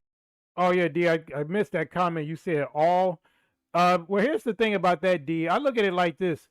It's kind of like varying degrees of it, right? Because you got some that's worse than others. I'll say it like that because evidently it's a cultural thing and it's the vast majority, but you know, if we're just going to be realistic, we'll say that it's the majority, but it's varying degrees of badness. All of them aren't equally bad, but that's not me giving an endorsement or saying that you need to be dealing with that. So it's like I use the examples. Why would you need to try to find a rattlesnake that won't bite you? You know what I'm saying? Yeah, it might be some that ain't gonna bite you, but you best believe you gonna get bitten if you messing around with some rattlesnakes, right? Even though, you know, it could be a bunch of them that won't, but why would you even have to deal with that just to find one that won't bite you, right? So I just feel like this, you got to move accordingly. That's part of the thing that we, you know, that kind of ties into this discussion about your spiritual path, making the right decisions so you can stack your bread, make the proper investments, because that's all connected, so that you don't get into no trouble that's going to sidetrack you. Messing with some of these women will get you off your course because they are very negative and they bring that negative energy around you. So you're better off just keeping yourself away from that, staying on your path and being, you know, like I said, even if you got to go into monk mode for a while, do what you got to do until you make sure that you're secure, and then you can go and seek out whatever type of women you want to interact with, because that's the way you have to traverse this whole situation. And part of that spiritual journey is getting yourself in the right physical location. And that's the reason why I put travel as part of what we have to talk about as well. But let's get a little bit more with this guy got to say. Let's go. If you feel convicted, you can always change, because the way of the world, they want to influence you to be like that. They don't want you to be the true woman that God wants you to be. They want you to be the evil, demonic woman that we see every single day. Now, we may... Now, he's going to get into a list, and I want you guys to see, as he's going through this list, think about these modern women that's out here, and you let me know if anything lines up. So I'm going to put this picture on the screen, like right here. So it's going to be talking about the Jezebel spirit and the Ruth spirit. So we're going to dive into some scripture as well. But first, I'm going to... Now, predominantly, you see the Jezebel spirit that took over the women in the West, particularly the United States, right? But then that Ruth spirit, I think, may be the spirit of women of these different cultures. You understand? So that's not to say that a lot of them are like perfect or anything, but you'll see a more, you'll have a higher probability of finding women with that Ruth spirit outside the West and in certain cultures. So when you look at these opposites and you do this juxtaposition, I think the best way to look at this is like the West versus the other places on the planet, because again, we're not going to overlook the vast majority just to find the exception. We do know that logically there's varying degrees of behavior. Every black woman aren't behaving the same, but the prevailing spirit is this Jezebel spirit. And that's the reason why I want you guys to pay attention to this list, and you let me know if you see any similarities between what you see out there in the society. Let's go. You can see the Jezebel spirit. She rules her husband. She loves to manipulate. She falsely accuses the godly. She uses lust to control. She claims to be religious. She refuses to accept guilt. And she is ungrateful to God. So number 6, I want to pinpoint that. She refuses to accept guilt. So that can basically mean, in layman terms, she doesn't take accountability. Majority of women do not take accountability. So when I say majority of... Now, how many times has that been said, right? Let's go. Women, I'm not saying all of women. So if you're a woman watching this video and you feel convicted when I say majority, you're probably in that majority. We got to keep it a stack. Life can do 2 things for you. It can make you bitter or it can make you better. You're going to pick. Me on this side, I don't care. Because I choose to get better. Regardless of if I'm being convicted of something, if I do something wrong, maybe that's just what men do. But majority of men also, you can have the Jezebel spirit too. So if you have any of these traits, if you're controlled by... I think more or less the men are the Ahabs or the simp spirit. Because I think this spirit is, the reason why it's a feminine spirit is because it's predominantly in women. There may be some feminine dudes that have it, but I don't really agree with every time the women are being accused of something that is accurate, they always try to shoehorn men into the conversation. No, let's keep it with women, all right? We're talking about women, but that's a knee-jerk reaction because these women don't want to take any type of accountability.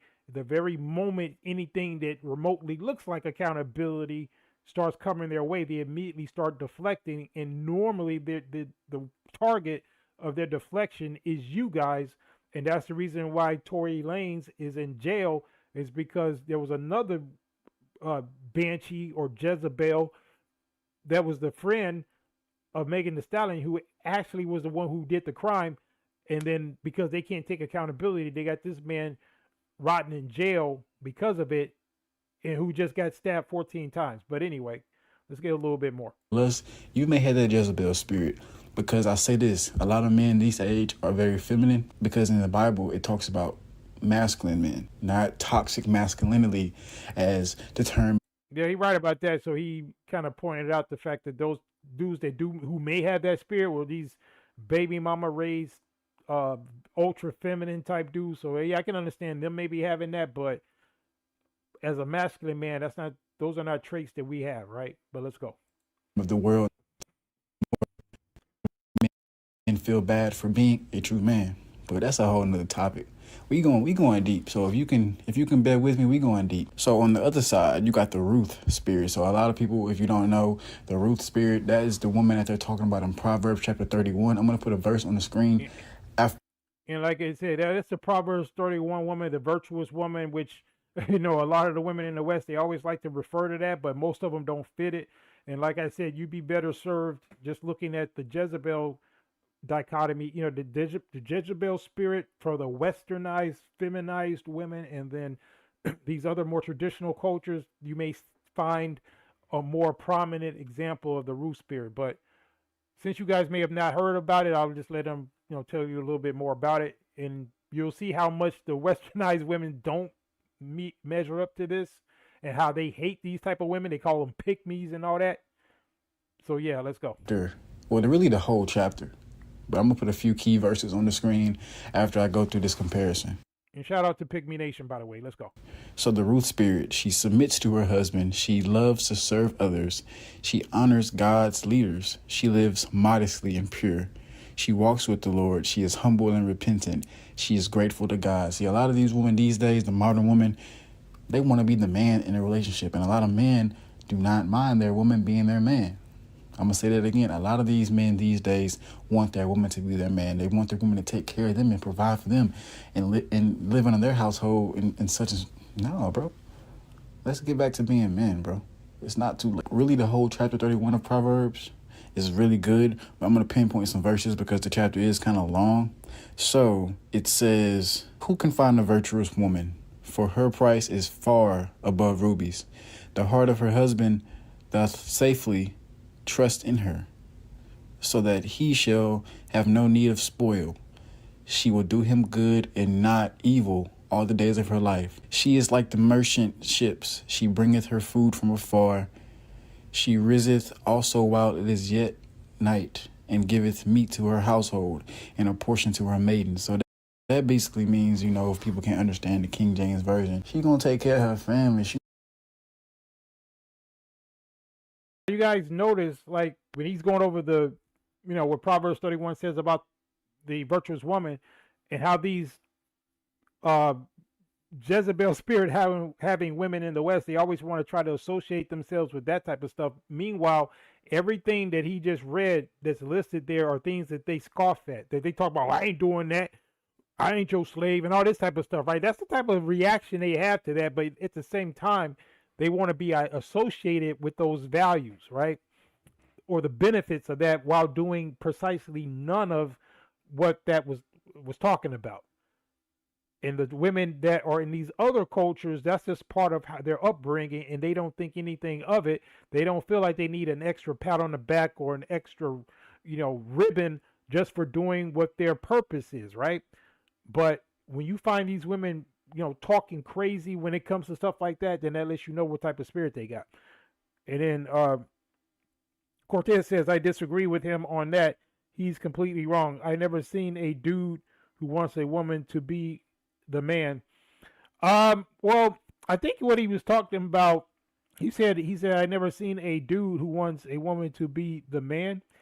I don't know if he meant it like a role reversal type thing. I think he's talking about some of these simps who let the woman make all the decisions, something like that. I think that's what he meant. I don't think he meant literally like I said, a role reversal type thing. I think he was talking more or less about how a lot of these dudes are very passive. They let their woman run everything, run over them. I've seen that. So I know if he's talking about that, then that's pretty much true. But, you know, I don't think he meant literally like if you want him to like dress up like a woman and or she dress up like a man and he dress up like one. It may be Dwayne Wade or somebody like that doing something crazy like that. But I think, yeah, you're right. The vast majority of men don't want that specifically. But a lot of these dudes out there are pretty much simpish. So they will fall back and rest in their femininity as the woman takes on the masculine elements of the relationship. So I've seen situations like that, and it's very disgusting. So anyway, we're gonna get a little bit more what this guy got to say. Let's go. She's gonna cook, she's gonna clean, she's gonna manage the household. The man is going to provide the means to do so, but she is gonna do the cleaning, the cooking, just like a traditional woman should. But I'll say this, you can't be a traditional woman. Well, I say this. Hold on. And then D says, let me see. D says, I don't really F with the majority of the Christians out here on the internet or in real life. He said, Christianity is weak to me, at least what's labeled as Christianity here in this country. Yeah, I mean, a lot of it is hypocrisy, man. That's why I said it. I made it very clear, and I guess I got to reiterate it. This discussion is not about religion. I don't fall into none of that. I believe in being spiritual. I believe that a man can be in tune with his creator. You know, if you identify him as Yah, Yahuwah, just saying God, Lord, look, it just depends on how you want to walk through your life and what higher power you want to draw from. And I get the whole argument of, you know, if you don't know if he exists and, you know, people who are atheists, I get it, but you have to find whatever works for you, right? Because I think a lot of us, we are comfortable with the idea that there's a higher power looking over us. Some of us have a testimonies. I know I do. And I'm not talking no spooky supernatural stuff. I'm talking about literal situations that I prayed on and it went my way, right? So I don't associate things like that with happenstance.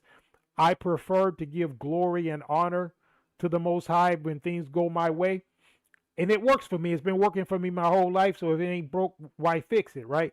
So again, you know, this isn't a logical philosophical argument. You know, when we talk about your spiritual walk, we're talking about your highest ideals and principles and what it takes for you to navigate this treacherous sea that's out here with all these Jezebels, especially you guys who still live in that environment.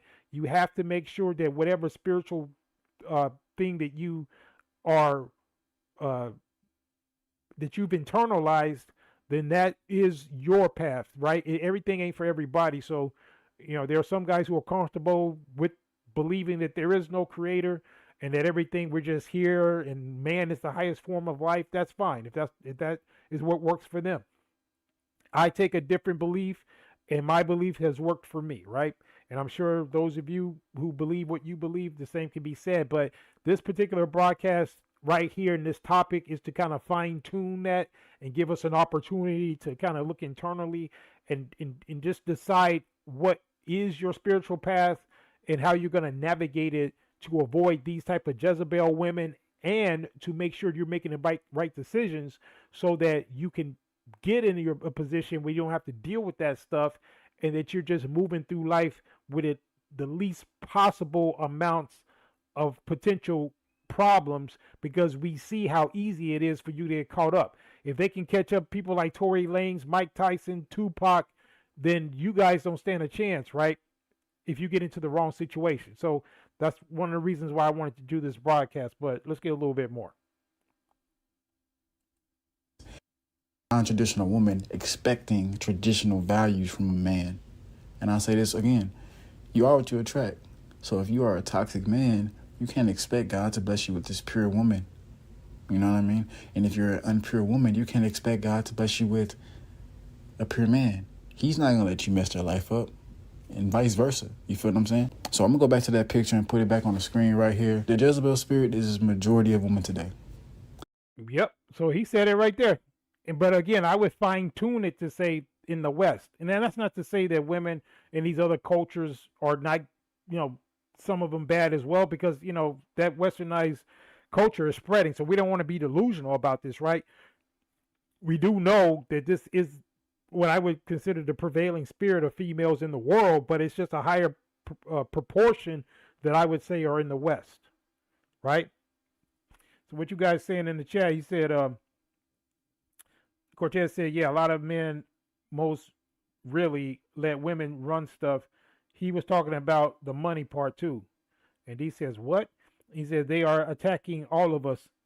He said, I just thought about if there's so many black chicks who set black men up just this month that black folks forgot about Shannon Sharp. You know, that's a good point. Now all of a sudden we don't hear about Shannon Sharp because we see people out here really out here damn near losing their life and being locked up, right? So yeah, that's amazing. Yeah, I kind of thought about that too. I'm like, yeah, I know Shannon is feeling a little good right now because there's so many distractions away from his story, right? Let's go. If you don't want to be a Jezebel spirit, try to be like the woman on the other side. Yeah, but anyway, I think a lot of these women are too far gone.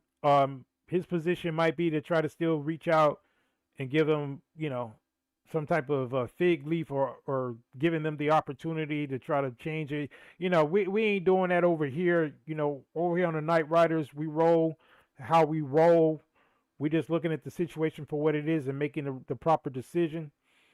And speaking about getting set up, because I like what Cortez just said. One of the current cases that obviously has been in the news has been with P. Diddy, right? And the fact that this woman Cassie, when she got on the stand, one thing that I took note of was how she tried to shoehorn Ike Turner into the conversation. And I really get offended when people keep regurgitating false narratives about particularly black men who didn't really do what they're accused of, but they become these like poster boys for this type of thing. Like he's just the face of abuse all of a sudden, when in actuality it was Tina who's the abuser. And it's just like what they did between Bobby Brown and Whitney Houston. They always try to frame it like Bobby Brown was the one that turned Whitney out and that she was some choir girl or school girl, and he just popped up big old bad Bobby Brown. But she was the one that turned him on to drugs, and she was already a drug addict before he even met her. But the narrative was, oh, it was Bobby Brown because he the bad boy of R&B and all of this, and she's America's sweetheart because she sings so well. And let's be clear, I think Whitney Houston is probably the best singer of our generation. I mean, I think she's my favorite modern R&B singer. And RIP to her. I'm not trying to besmirch her legacy, but let's be very clear. I mean, it was between her and Bobby Brown. It was her who had the real drug problem. Bobby was a drug addict too, but by no means did he turn Whitney Houston onto that. So I just wanted to point that out. Now, when it came to this Cassie situation, she brought Ike Turner into this, and I'm going to play that clip, and I'm also going to show how inaccurate that is based on some of the things like Judge Joe Brown, what he brought out, and some other information. So let's get that real quick.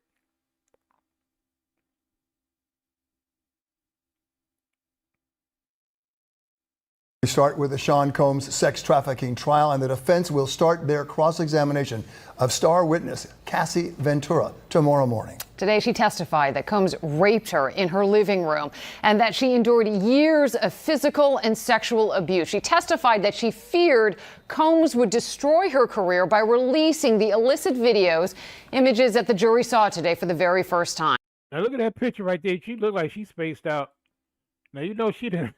They don't tell them what that woman been doing. But anyway, let's go.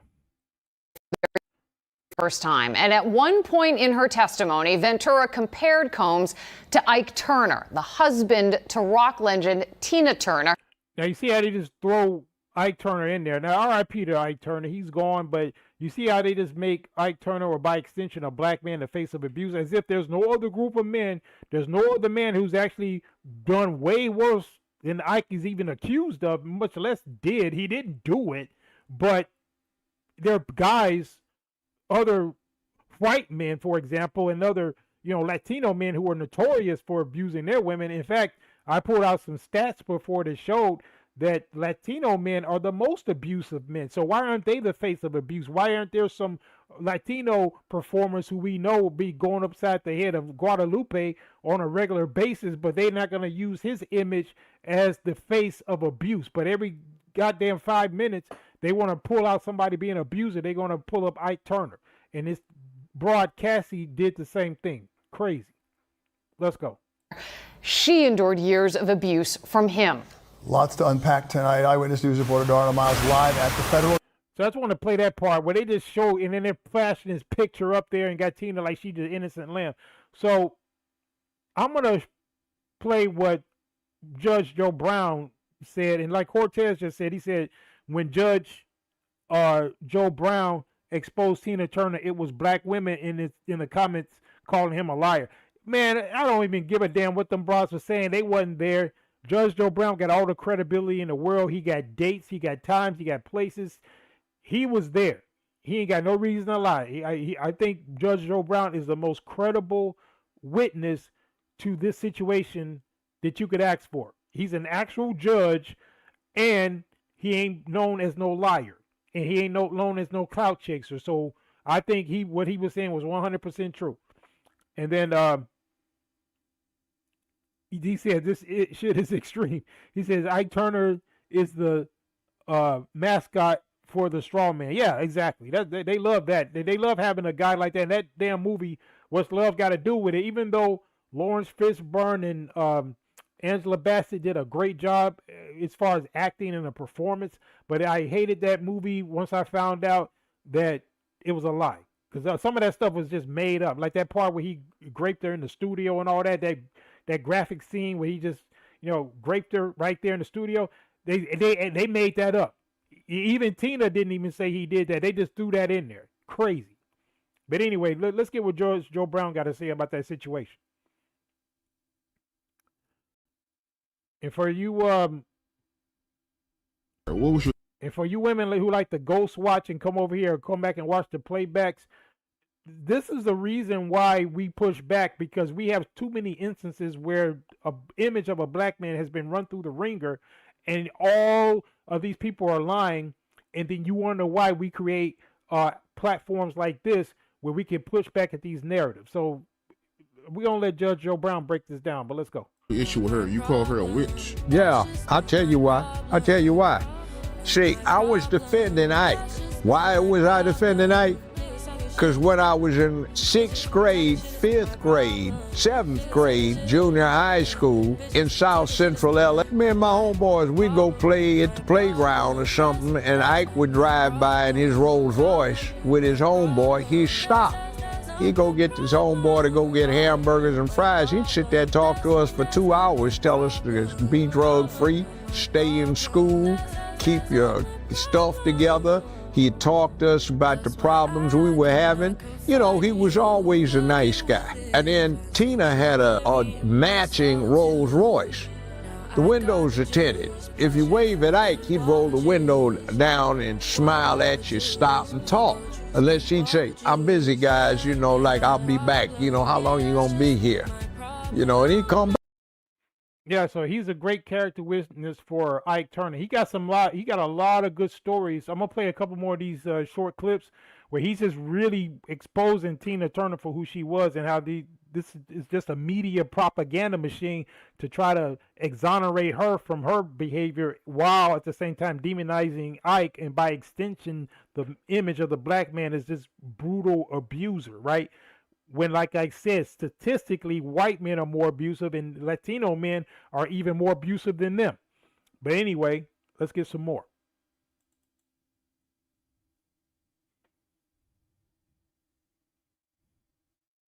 Did O.J. Simpson get away with murder? No. Oh, you know what? Yeah, I put this clip in here too. This is about O.J. Simpson, because we all know, you couldn't tell nobody nothing. They knew 100% O.J. did it, right? But anyway, we're going to get back into Ike, but I wanted to throw this in here too about OJ. So let's get this short clip and then we're going to get back into Ike situation. Let's go. Oh, I looked at all the evidence they had and talked to the experts. They never should have brought the charge against him. And 4 of the chief detectives that were involved in that OJ case wound up doing time in California for planting evidence. And as a matter of fact, if you saw the entire trial, there are several instances where evidence was planted and it's recorded on tape. The main reason the American public thinks she got away with something is because there was a sleaze known as Nancy Grace who's still around, and that was her first report. Yeah, that fat ass Karen, she's still out there. Yeah, that's how she got on the scene. That broad Nancy Grace, I know you've seen her. She was just straight making up stuff. But anyway, let's go. Thing. And she hyped that and put a lot of falsity out there, and the American public believed it because that was the only person they were hearing. True. I saw the entirety of the evidence. Google Mark Furman. That O.J. Simpson trial was a trip. Yeah, but to this day, you got a lot of people who still swapping down that he did it, right? But let's get back into what Judge Joe Brown had to say about Tina Turner. Because in this clip, he's talking about how she was a gorilla pimp. And then Cortez says Tina Turner tied a black woman to a car and drug her. Yeah, I heard about that too. Yeah, she was gangster, man. But then they want to portray her in that movie like she's just this little Southern belle, and big bad black Ike just showed up and started abusing her, right? Crazy. Now, ain't nobody saying that they didn't fight or that there were not mutual combat. We're not saying that. We're saying that she was primarily the aggressor, and she was known and had a reputation for being brutal and for actually being a hardcore pimp. But anyway, I'm going to let George Joe Brown tell you better than I can. Let's go.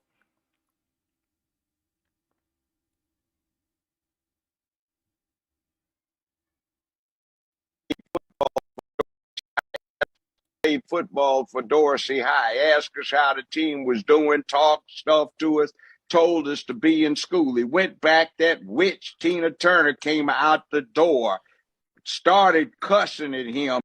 Yeah, D, that's funny you should mention that, because that's one of the points I was going to make as far as with that. You said all you have to do is watch them on Ghetto Gaggers. Listen, for all them women, and again, I'm not defending P. Diddy. I think what I'm hearing that he done was disgusting. I don't know if you guys saw some of those most recent accusations where Cassie said he was doing. I find it reprehensible. But guess what? In the United States of America, all that type of stuff is permissible. Now, if I was running the type of country I want to live in, none of that stuff would be going down, right? But in the United States of America, that he's not breaking no laws. If he want to be a degenerate and do all that kind of stuff, that's what it is. A lot of people get down like that in the States. Now, for all these women acting all disgusted about what P. Diddy is alleged to have done, why don't they have that same level of outrage when it comes to sites like Ghetto Gaggers? I was thinking about that the other day. I said, for all this BS that these women, this fake outrage that they have, I've not seen one. And this was before I was even making videos on YouTube. I think I was writing blogs at the time when I first heard about Ghetto Gaggers. I think I mentioned it. I think I was debating people on that, and we would post links to, push back at some of them feminists and, talking about how they talk about abuse and stuff. I was like, well, what about these women? I think we were doing that to those swirlers back then. We were, letting them know about that. But back in the day, a lot of guys were pointing this out. So these black women have known about Ghetto Gaggers and all this type of stuff for, I think at this point, over a decade, right? They have yet to show any level of outrage, even a modicum, a 10% of the outrage that I've seen them with Shannon Sharp. And the woman that he's alleged to have been dealing with wasn't even a black woman, but they're so sister girl and concerned about black women that why don't they shut down those sites like Ghetto Gaggers? And there are others, I think. Not that I've been over there, but, because I don't watch that kind of stuff, but I know that they exist, and the fact that these women have zero to say about that just shows the level of hypocrisy. But let's go. He started talking to her, saying, please, there are children around. Stop that. She wasn't mad at him about a woman. She was mad at him because he had a writer's block on a song they were working on. She wound up coming out and hitting him as hard as she could, it looked like, with one of these heavy cast iron head rakes. Now look at that. And you see how detailed what Judge O'Brien is saying is? He has a lot of credibility, and look at how it's just the opposite of how they depicted in that movie. What's Love Got to Do with It?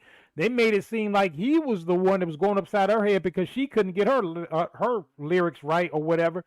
But it was just the opposite. She come out there hitting this man upside the head with some type of garden tool, and just because he had a writer's block or whatever, it's crazy. But let's go. We thought she'd done him some serious harm. Ike Turner was an upstanding man, and that sleazy heifer. Oh, and I don't even talk about what she used to do when she was a pimp in Memphis. And when I got here back in the early 70s, and I started getting clients who were scared of that person because she was a gorilla pimp. Yeah. Okay, so you guys know that lingo, gorilla pimp. Them the ones that will, like I think D or somebody said, maybe it was Cortez said he tied another woman to a car and drug her. Yeah, that's what the gorilla pimps do. They do that kind of stuff. But anyway, I think I got one more clip with Judge Joe Brown talking about Tina. And the reason why I had to dip into this because I didn't like the fact that Cassie used Ike Turner's name to try to compare to Diddy or whatever. And I think that was a foul thing, and it's unfortunate. And that's the reason why we go so hard trying to push back against this propaganda and protecting our image. But we're going to get this other clip with Judge Joe Brown. Let's go.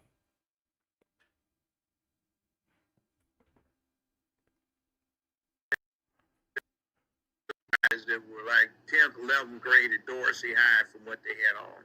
Yeah. And in front of them was Tina. Mm-hmm. So they were saying, whispering, was that Miss Tina Turner? I think it is. It is Tina Turner, yes.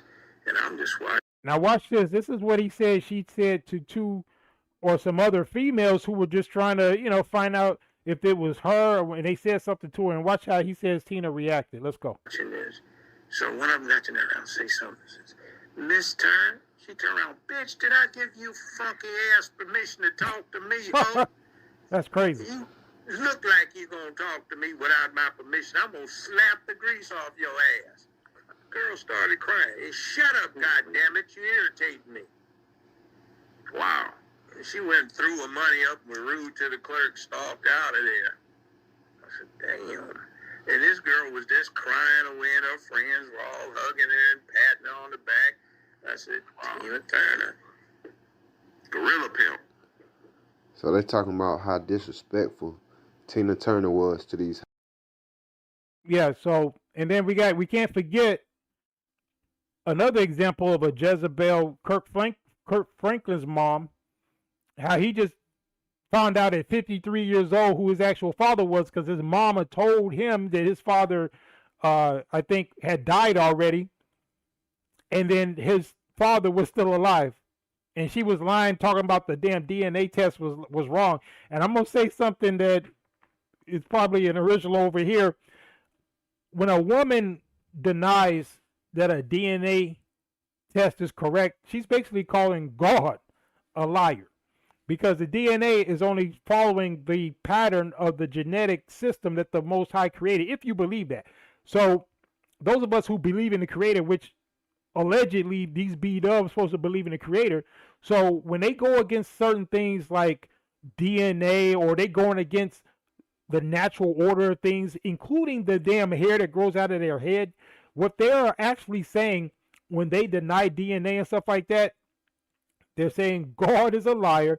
And they're also saying that he makes mistakes because apparently they were supposed to be born with a white woman's hair or an Asian woman's hair, but the hair that's growing out of their head is a mismatch. So they have to, cover it up with somebody else's hair because God made a mistake. That's what they're saying. But anyway, we're going to get into this foolery with Kurt Franklin's mom, who was lying to his face about who his father was. Check this out.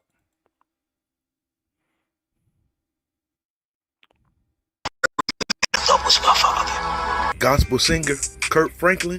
Gospel singer. Buried the man I thought was my father. Gospel singer Kurt Franklin. He breaks down and in tears after finding out that his mother lied to him about his actual father being dead. 99.99999%. Percent what? Yes, he's your father. He's your father.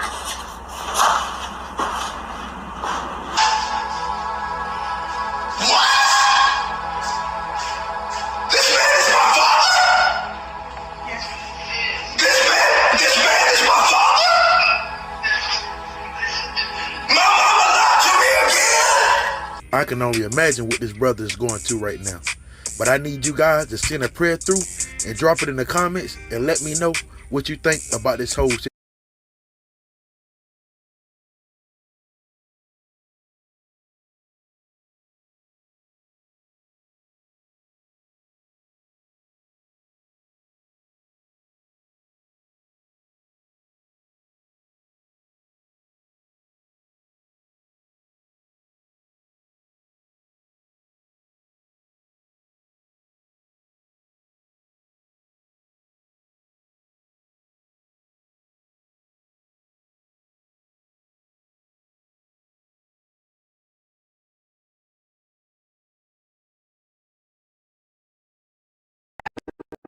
Probability of paternity?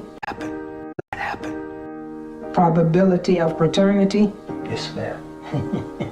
100%? How's that possible? It's not, baby. I can swear on my dead mother's grave.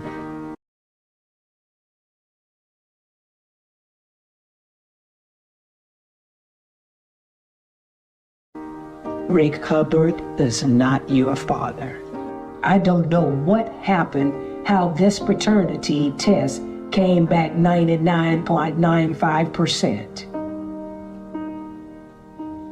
But I really would like to get to the bottom of it. This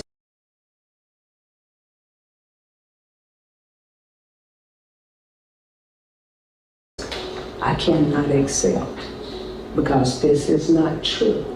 And I apologize from the bottom of my heart on this. To test it out, put it in front of you. I need to hear you. I need to hear you clearly. The little Kirk, the little boy Kirk, needs to hear you. Are you saying that you...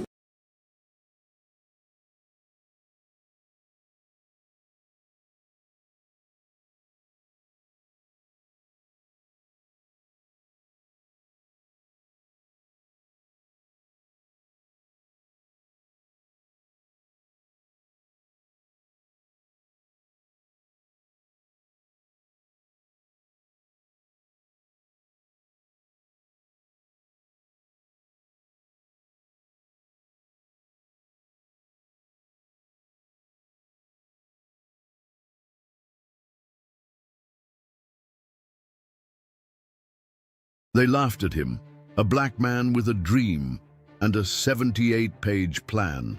Richard Williams wasn't a coach, he wasn't rich, but he was a father, and that was enough. In the gang-ridden streets of Compton, he trained his daughters on broken courts. With used tennis balls and homemade rackets, people said, they'll never make it. He said, watch them. He woke them up at 5 a.m., rain or shine, every day, for years. Today, the world knows them as Serena and Venus Williams, champions, legends, history makers. But behind the trophies was a father who never let his daughters believe they were anything less than unstoppable.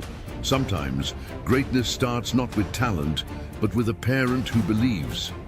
Do you think belief can be stronger than talent? Tell us in the comments and share this story if it moved you.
The Florida house, purchased by Richard Williams back in 1981, holds sentimental value for the tennis legend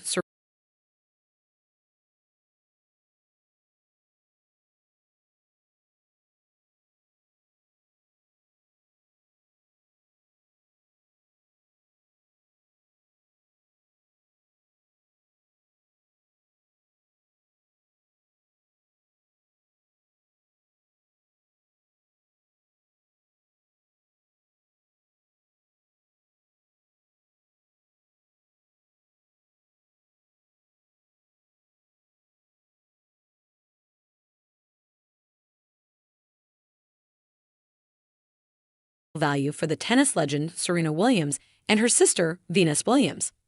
They both grew up there while their father coached them into tennis stardom.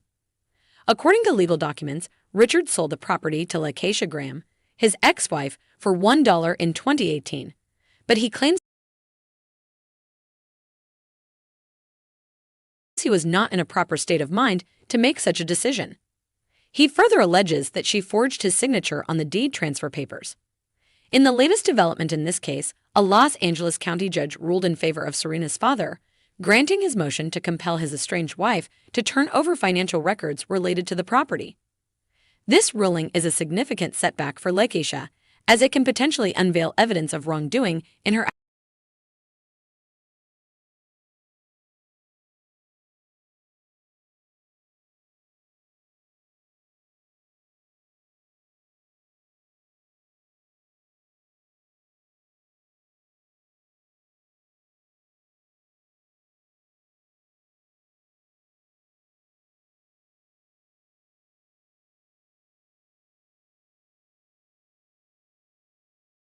acquisition of the house.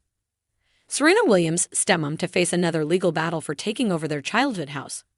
Serena Williams' stepmom, Lakeisha Jonida Williams, has suffered a legal blow in her ongoing battle over the crumbling childhood home she allegedly took from her husband, Richard Williams, aka King Richard, as per the U.S. Sun. The 44-year-old woman, who was married to Richard in 2010, was accused of taking advantage of her husband's failing health to gain control of the family's property in Palm Beach Gardens, Florida. Eventually, both sides presented their case. Lakeisha's attorney, Michael Stepman, argued that Richard willingly signed the deed, but the judge dismissed these claims, saying that Richard's medical records show he was not in a stable mental state at the time of the alleged signing.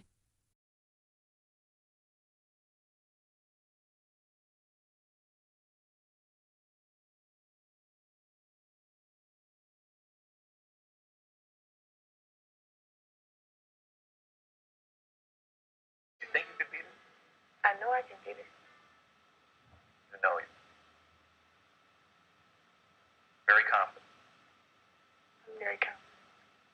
You say it so easily. Why?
God damn, I've been talking, man. I've been dropping some game, and y'all couldn't hear me. I had it on mute. God damn. Okay, I'm gonna repeat what I said real quick. I'm gonna give you the condensed version. What I was saying was, you see that sign, that picture of Venus, how she's looking at her father getting in this white man's face. A lot of these black women, I think that deep down they want to see this type of thing, because I use an example, a personal anecdote of one time when I was on my way moving outside of the United States. I had a particular vehicle that I was selling, and I put the ad for the vehicle, and a white guy responded to it. He was a Greek guy, right? So he lived on the other side of town. So he came to my side of town so that we could do the transaction with the paperwork and so forth. So we went to, so I can sign over the title and everything. So he goes to the DMV with me, and so he's like a fish out of water. He doesn't know where everything is at. So I'm kind of directing him what to do. Hey man, yeah, get that paperwork right there, grab that right there, right? So as I'm directing this guy, I noticed that this black woman, she might have been in her 20s, maybe late teens or 20. She stopped and she was looking, and I kind of saw in my peripheral vision, because I was telling this guy what to do. Meanwhile, I'm looking in my corner of my eye, and I see her stopping, and she has a look on her face like Venus right here. And it dawned on me that she was kind of getting off on the fact of seeing a black man, me, kind of telling this white man what to do, because she's probably never seen that before. Meanwhile, to me, it's second nature, because I've hired white guys to do work, because there's a lot of Polish guys who do work in Chicago, whether they're plumbers and things like that. So it was no big deal to me. So I'm just telling this guy what to do and where to, what papers to grab. And she's just standing there looking like in awe, right?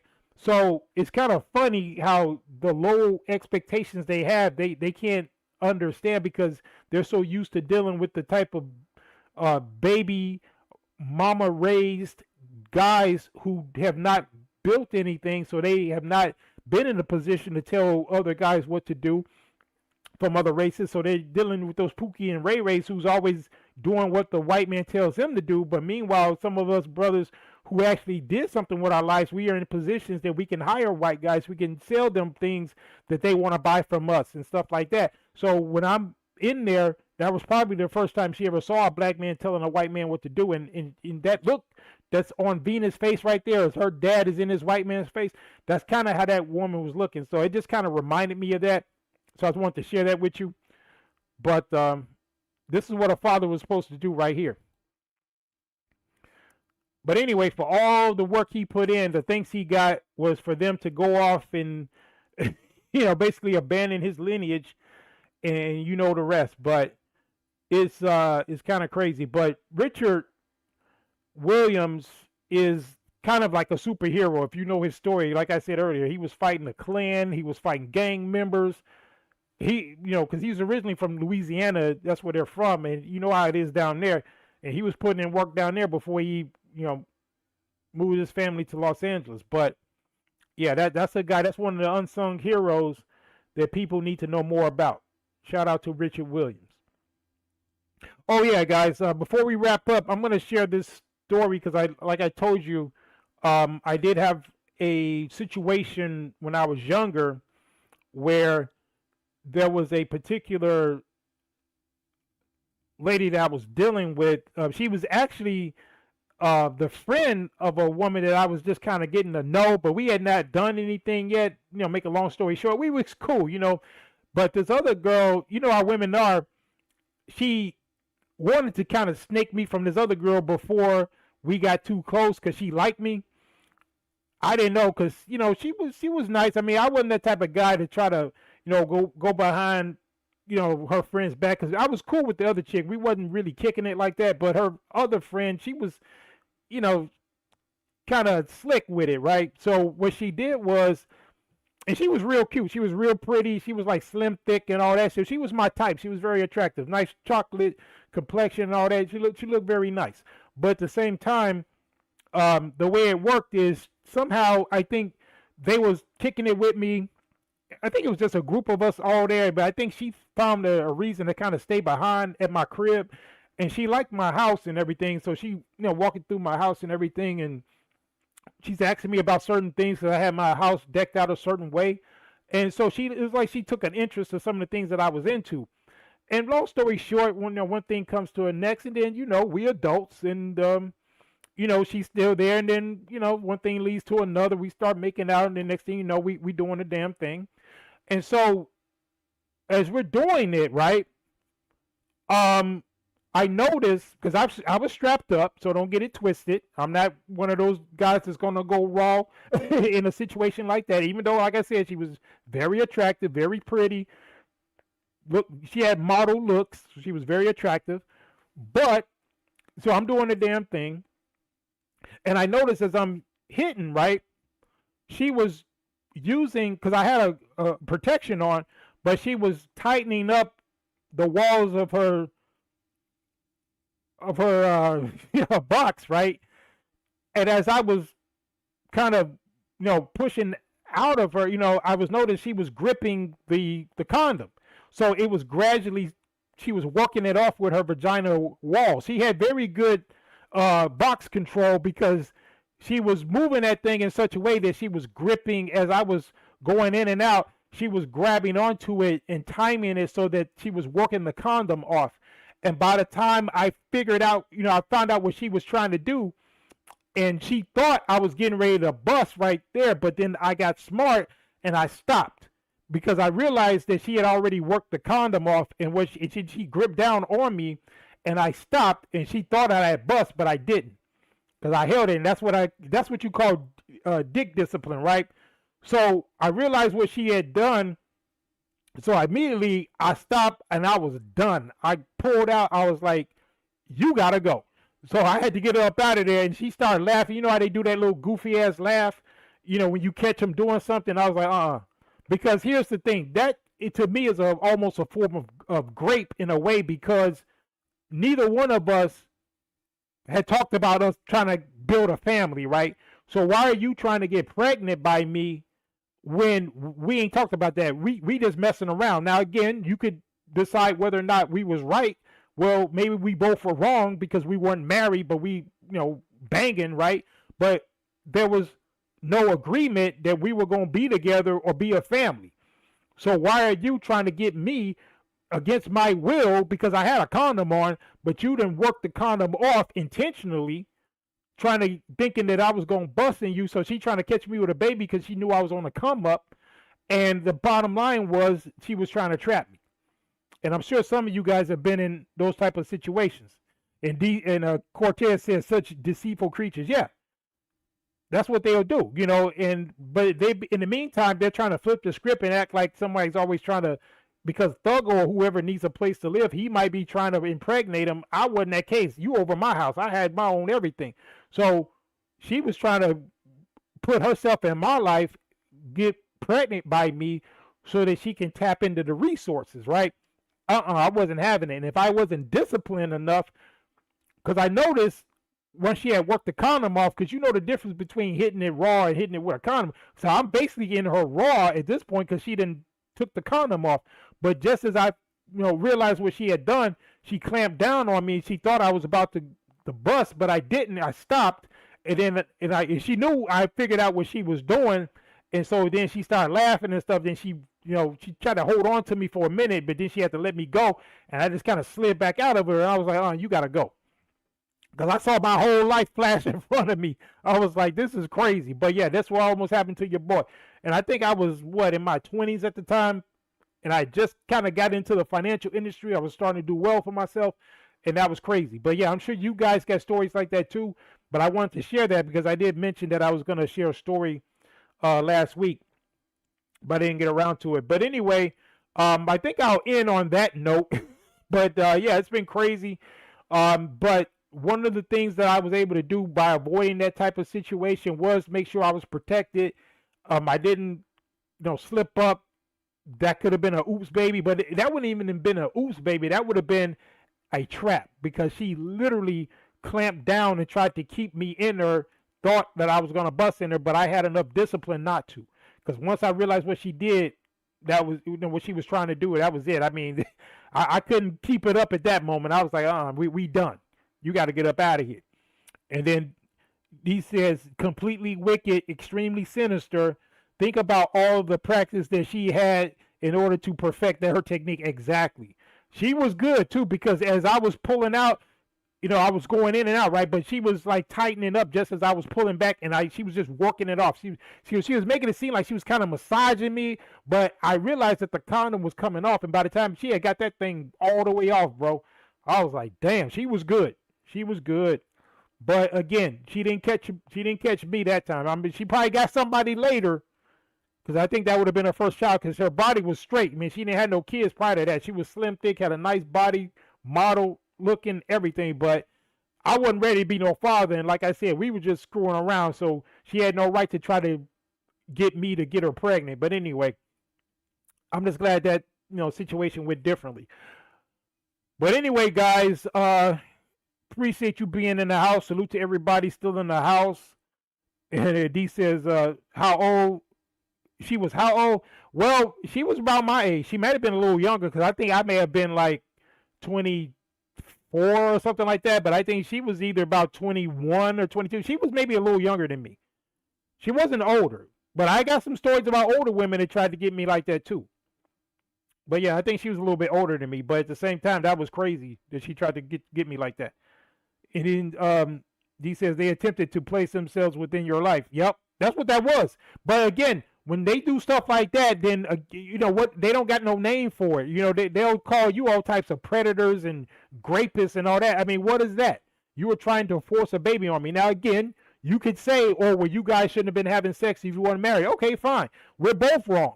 But the agreement was we both was just having sex. We didn't talk about having no family. I wasn't trying to get her pregnant. That's why I had a condom on. She was trying to take the condom off against my will. So what do we call that? Is that a form of grape? I don't know. You're trying to stick me with a baby that I didn't ask for. Now again, maybe I was wrong for having sex with her without being married. Okay, fine. But we're both wrong with that. But she was taking it a step further because she was trying to get pregnant by me. And I was not trying to get her pregnant. It's just like when women lie about telling guys that they're on birth control and then come to find out they wasn't. I think that's what Umar ran into, right? That's what he claimed. And like I said, even when I was criticizing Umar, I gave him a pass. I said, okay, you could do it at least one time. My problem with him was that he did it twice, right? Because in my situation, I think that was the last time I got that close, to that where, a woman almost caught me. Like, no, it was one other time, but it was a little different. But I'll say that for another day. But anyway, it's been real, but I hope you guys learned something about this Jezebel spirit and your spiritual path and how you got to move through life. You got to make sure you taking care of yourself, man. You're not making these same mistakes that a lot of these guys are making. I showed you example after example of prominent guys who got caught up, and it's not a game out there. It's a minefield, and you guys got to navigate it. You know the principles over here on the Night Riders. We talk about the trench warfare. We talk about the pill box instead of being an adherent to any of these pill strategies. I tell you to make sure that you use whatever method you can to get the bread you need to position yourself the way you need to hunker down. Be that Sigma man. Be that moving target. Be stealthy. Making sure you're moving in such a way as to where everybody can't be all in your business, and just doing the damn thing the way you need to do it, and keeping your spiritual outlook intact. And that's just the way to go, man. And that's pretty much what I wanted you guys to take away from this broadcast, as well as this overall channel. And once again, I'm going to announce, and I appreciate everybody that's been rocking with me on these weekly broadcasts. This will be the last weekly broadcast until further notice. Like I said, the next time I do a live, it's going to be maybe just random. I'll just come out and, stay subscribed. Make sure you're getting your notifications, because I'll post it in enough time for you guys to be back in the house. But we will not be here on the consistency that we've been doing over the past couple of years, because like I said, I'm, going to be very busy, and I just don't have the time anymore to allocate for a weekly live. But again, I'm glad we've been able to put in this work for these weekly lives. We've accomplished a lot. We've influenced a lot. So it's been very good. And again, we're still here. I'm just going to be dropping videos And then, maybe short videos, maybe 10 minutes, 15 minutes, and we'll do the YouTube shorts as well. And the next time I do a live, it probably won't be until after the summer, but just, stay tuned. And, I hope you guys will still be back in the house the next time we do a live stream. But at any rate, it's been real. I appreciate you. Thank you for showing up and showing out once again. I got a treat for you guys because at the end, I noticed that a lot of you guys still like the old credits. You said it was your favorite outro. So I was going to upgrade it, but I decided to keep it. So I'm going to end with that. I'm going to give you guys your classic outro. And then after the outro, stay for the end because I got a nice little video that I'm going to show you about how it symbolizes us conquering this evil banshee, Jezebel demon dragon spirit out here. So the video that's going to play after the credits roll will be us as the Night Riders getting the ultimate victory over the forces of these wicked feminized women in the form of this dragon. So I'm going to, you'll see what I'm talking about at the end. But at any rate, once again, thank you for being in the house. And a little trivia for you. This particular avatar that I'm using with this character is one of the avatars, or similar to the avatar that I used when I was doing my blog. So I had to go back old school before I even came to YouTube. One of the types of avatars I would use when I would make my blogs, and so just to make it go full circle. So I had to, make this last live stream that we're going to do, at least the last weekly live stream. Again, I'm not going to say this is the last stream we're going to do, but this is the last one we're going to do weekly for a while at least. So I just wanted to, show you guys one of my past, iterations that I used to do back when I was writing blogs. But anyway, once again, we're going to end the way we always do. We're not just a podcast. We're Squadcast. There's a very big difference. Mission complete. Over and out.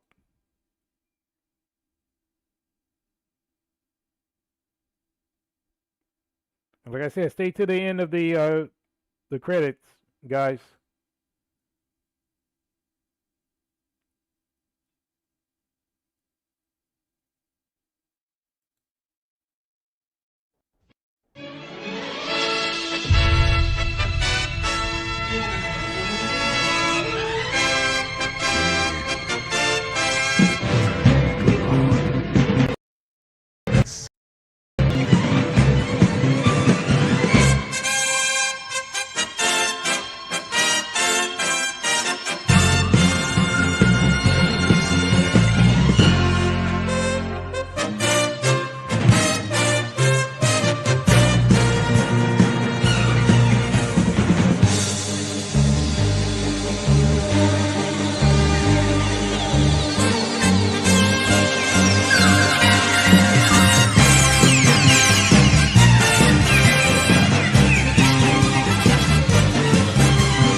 It was a mortal heart that saved 2 worlds from ruin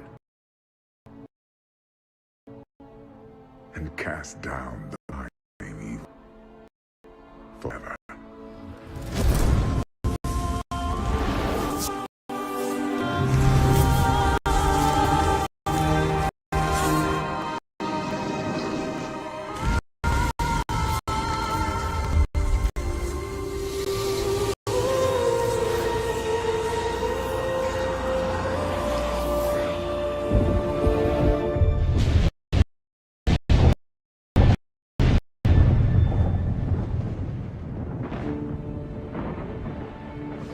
A new day breaks for both angels and men.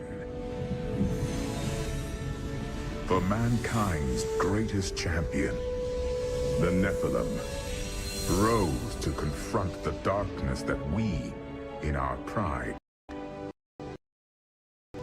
would face.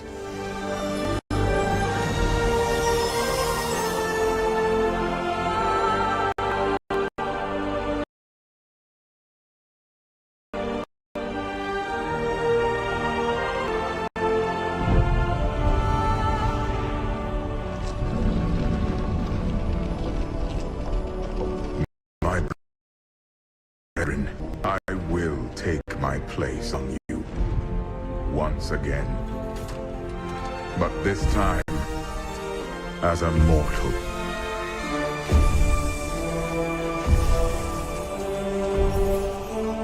Since justice has been met this day, I will now stand as wisdom. On behalf of those who risked all to save us. Forevermore, we shall stand together.